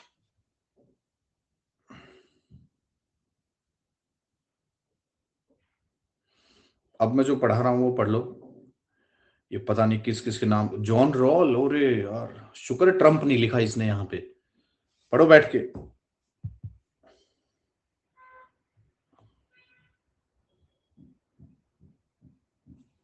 देखो, ध्यान से सुन लो अब मेरी बात। जो रिकॉम्बिनेंट डीएनए, अब सब बंद कर दो, बड़ी इंपॉर्टेंट चीज पढ़ा रहा हूं, सुन लो। जो रिकॉम्बिनेंट डीएनए टेक्नोलॉजी है वो आसान है as compare to other methods, but उसमें एक प्रॉब्लम है। रिकॉम्बिनेंट डीएनए टेक्नोलॉजी में एग्जैक्ट या precise cutting of DNA, precise cutting of DNA, ये नहीं हो पाती। तो ये एक लिमिटेशन है डीएनए टेक्नोलॉजी की, कि प्रिसाइज कटिंग नहीं होती। लेट्स से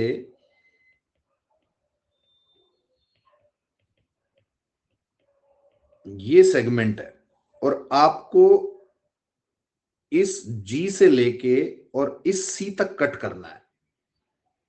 तो ये जो आरडीएनएटी है, इसमें क्या है, ये तो कट करेंगे बट वो यहां से लेके यहां तक उठा लाएगा पूरा। मतलब ये जीसी और ये जीसी एक्स्ट्रा कट हो गया, तो इससे जैसे कोलेटरल डैमेज हो गया ना बेसिकली। तो रिकॉम्बिनेंट डीएनए टेक्नोलॉजी में कोलेटरल डैमेजेस हैं, it is not a precise cutting. तो हमें कोई ऐसा, अब प्लांट्स में आप कर रहे हो तो चल जाएगा काम, कोई दिक्कत नहीं।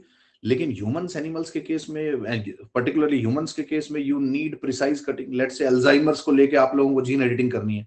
अब अल्जाइमर में कोलेटरल डैमेज अगर हो गया तो याददाश्त तो हो सकता है आ गई, लेकिन दिखना बंद हो गया, क्या फायदा फिर उसका? तो कोलेटरल डैमेजेस हो जाते हैं इससे। तो हमें एक प्रिसाइज कट चाहिए। तो इसको अगर कोई तुमसे बहुत सिंपल भाषा में पूछे, क्रिस्पर कैस9 क्या है? ये एक टारगेटेड जीनोम एडिटिंग टेक्निक है। It is a targeted genome editing technique, correct. और ये किससे मोटिवेटेड है? नेचर में जो बैक्टीरियोफेजेस हैं, मतलब वो वायरस जो बैक्टीरिया को इन्फेक्ट करते हैं, तो बैक्टीरियोफेजेस दे अटैक बैक्टीरिया। अब बैक्टीरिया खुद को बचाएगा ना, अपना डिफेंस करेगा, बैक्टीरिया अपना डिफेंस करेगा। अब बैक्टीरिया जो है वो बैक्टीरियोफेजेस से खुद को बचाता है through this kind of method, targeted editing. तो वहां से ये मोटिवेशन लिया गया है। तो आपसे कोई पूछ सकता है क्रिस्पर कैस9 किस पे बेस्ड है?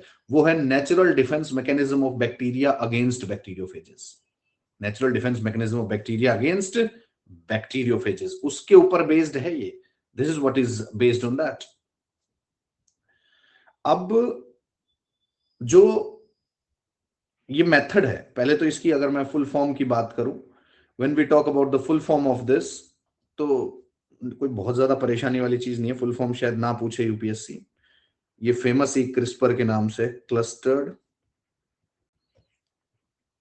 Regularly interspaced short palindromic repeats.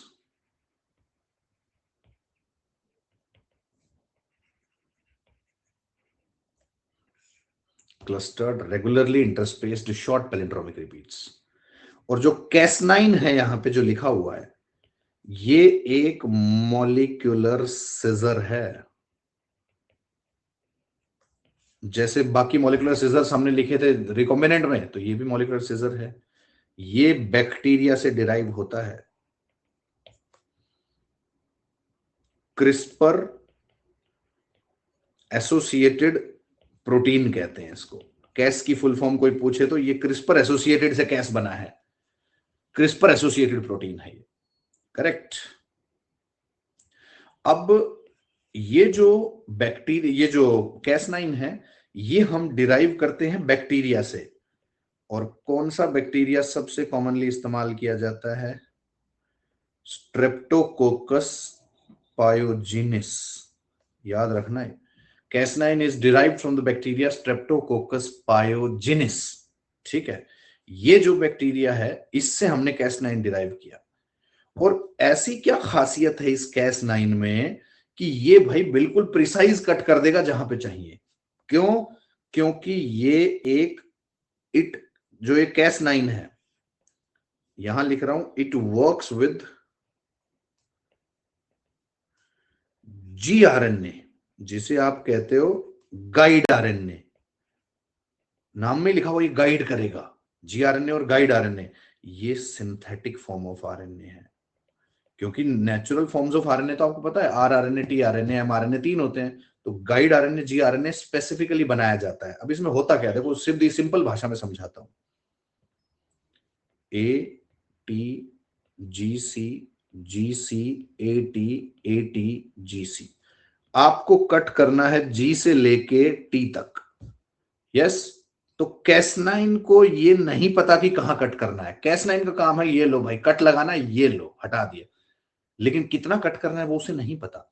वो हेल्प करेगा गाइड आरएनए। गाइड आरएनए जाके यहां पे बाइंड हो जाएगा, और जहां पे Cas9 कट करने आएगा, गाइड आरएनए कहेगा अरे मैं बैठा तो हूं, यहां से कट करो, इधर उधर कहां जा रहे हो। तो जहां कट करना था वहीं पे कट होगा। इसका मतलब है precise gene editing. Precise gene editing.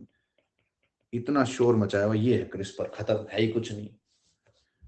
Guide RNA help करेगा, Cas9 कट कर देगा, बैक्टीरियोफेज से हमने मोटिवेशन लिया है, बात खत्म। एप्लीकेशंस एग्रीकल्चर में है, हेल्थ में है, आपके न्यूरल डिसऑर्डर्स में है, कार्डियक डिसऑर्डर्स में है, एनवायरमेंटल प्रिजर्वेशन में है, खत्म। ये लोग कुछ नहीं है Cas9। इतना पागल बनाया हुआ है क्रिस्पर Cas9, क्रिस्पर Cas9, कुछ है ही नहीं क्रिस्पर Cas9 में। यस। तो क्रिस्पर Cas9 का सीधा मतलब है कि आप Cas9 मॉलिक्यूलर सीजर का इस्तेमाल करके गाइड आरएनए की हेल्प से आप प्रिसाइज कटिंग कर रहे हो। You are doing the precise cutting. है ही कुछ नहीं यार। और करेक्ट। और ये गाइड आरएनए ही से स्पेसिफिकली बनाया ही इसी चीज के लिए गया है। तो एक सेंटेंस आप ये लिख सकते हो रिलेटेड टू गाइड आरएनए। सिर्फ एक सेंटेंस लिख लो। दो चीजें लिखवाना चाहूंगा इनफैक्ट मैं। पहली चीज तो ये लिखो, CRISPR Cas9 is based on the natural defense mechanism of bacteria against bacteriophages. CRISPR Cas9 is based on the natural defense mechanism of bacteria against bacteriophages. Against bacteriophages. Against bacteriophages. CRISPR Cas9 is based on the natural defense mechanism of bacteria against bacteriophages. तो उसी से motivation लिया इसने। Natural है भाई bacteria में ये। ठीक है। दूसरी चीज गाइड आरएनए की लिखवानी है, वो लिख लो। जीआरएनए और गाइड आरएनए, जीआरएनए और guide RNA is a synthetic form is a synthetic form which is specifically designed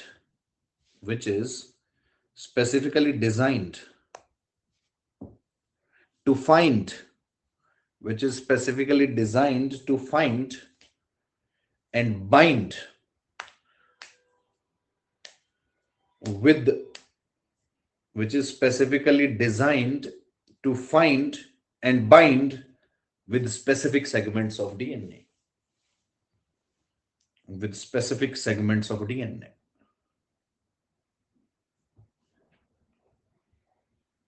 For a precise gene editing. For a precise gene editing. For a precise gene editing.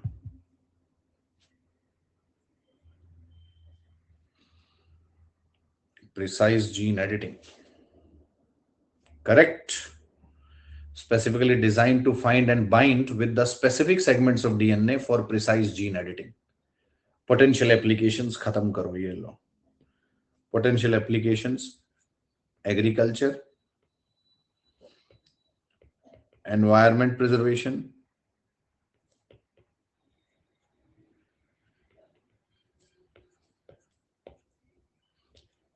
cancer treatment, Alzheimer's, Parkinson's,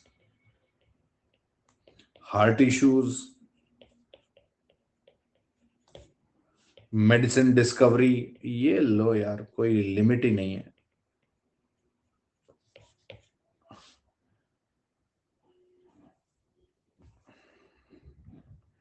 guide RNA lab में है, बनाया है आपने.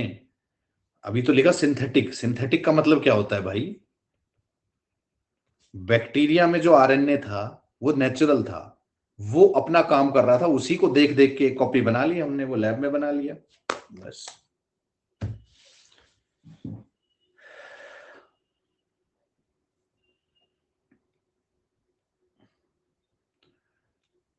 Nineteen our break क्या मतलब?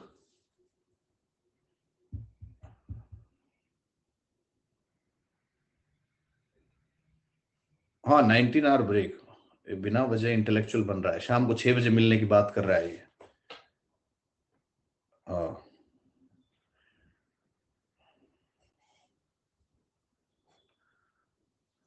और इसका नाम श्री ओम है और इसकी बातें रावण वाली हैं.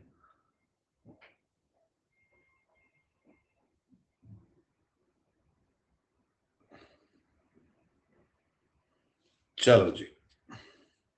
सो this completes your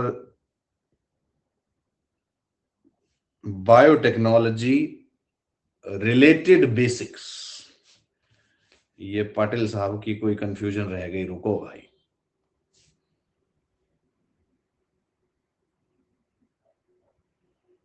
gene silencing method पढ़ा तो दिया यार, और कितना जीन साइलेंसिंग मेथड पढ़ाऊं? इतना ही था बस वो. और क्या पढ़ाऊं भाई?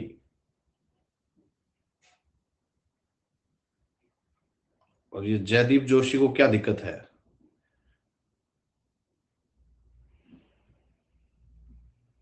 फॉर्म में गलत भर गया, डेजिग्नेशन ऑफ इशूइंग अथॉरिटी. मैंने डेस्टिनेशन पढ़ लिया. कुछ नहीं होता यार, एडिटिंग का ऑप्शन भी मिलेगा. कोई जीन एडिटिंग थोड़ी है कि एक बार होगी होगी. अरे ऑप्शन मिलेगा यार तुम्हें ठीक करने का, क्यों परेशान हो रहे हो? जीन एडिटिंग थोड़ी है, फॉर्म की एडिटिंग है, फिर हो जाएगी. और तुम्हें एक बात बता देता हूं, बहुत बच्चे परेशान हो रहे हैं. यूपीएससी इन बेकार की चीजों पे तुम्हें कभी रिजेक्ट नहीं करेगा. उनके पास बहुत से वैलिड रीजंस हैं तुम्हें रिजेक्ट करने के लिए. करेक्ट? तो परेशान नहीं होना इन चीजों से. आपका फॉर्म एडिट करने की विंडो दी जाएगी. अगर प्री के फॉर्म के बाद ही मिल जाएगी, अभी मिल जाएगी मोस्ट प्रोबेबली, तो नहीं मिली तो मेंस के फॉर्म में आप दोबारा भर सकते हो, कोई दिक्कत नहीं है. यूपीएससी इस तरह के काम नहीं करेगा, तुम बिल्कुल चिंता मत करो. करेक्ट? कोई परेशान होने की जरूरत नहीं. हो जाती गलती, ह्यूमन एरर है, कोई क्राइम थोड़ी किया है हमने यार. ह्यूमन एरर है, हो गया खत्म बात. ठीक है, कोई इसमें घबराने वाली बात नहीं है. अरे गलती होगी होगी. ठीक है. हाँ, लेकिन अगर तुमने झूठा ईडब्ल्यूएस और OBC creamy layer non creamy layer बनवा रखा है, वो गलती में ये नहीं कहेंगे हम, गलती होगी होगी, वो गुनाह है। Correct.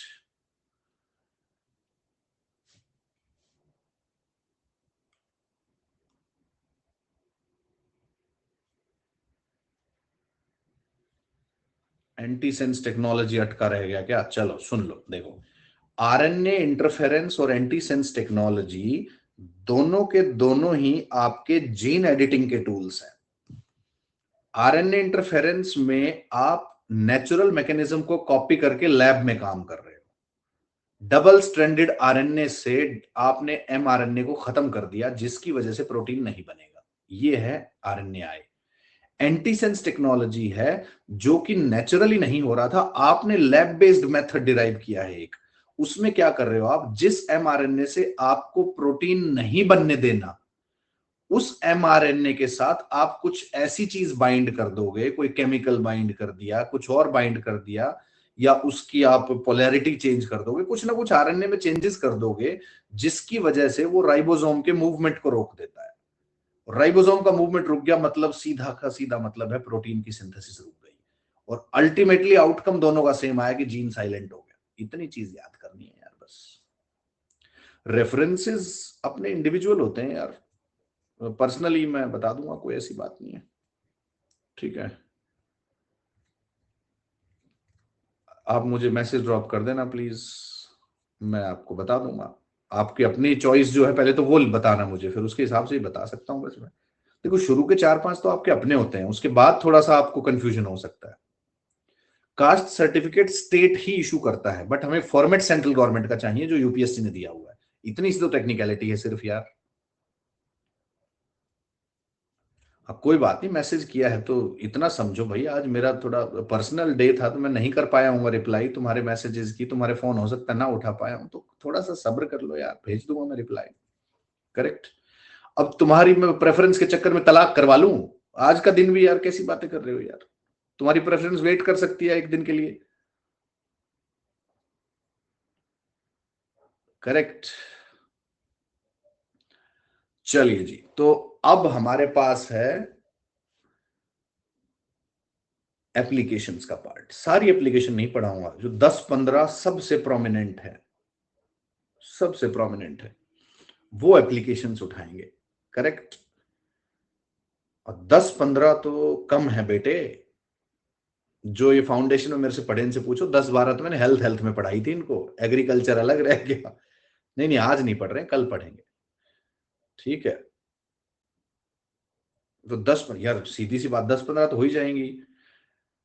Mitochondrial gene therapy, stem cell therapy, Yescarta therapy, और chimeric antigen replacement therapy, genetically engineered vaccines की एक बेसिक सी बात करेंगे, बीटी कॉटन की बात होगी, एफ्लाटॉक्सिन रेजिस्टेंट ग्राउंडनट की बात होगी, ये सुनो, जीएम मस्टर्ड की बात होगी। तो ये थोड़ी थोड़ी बातें तो करनी पड़ेगी यार। यस, बीटी ब्रिंजल का जमाना गया, कहां बीटी ब्रिंजल, छोड़ो, वैसे भी सर्दियां गई, अब छोड़ो।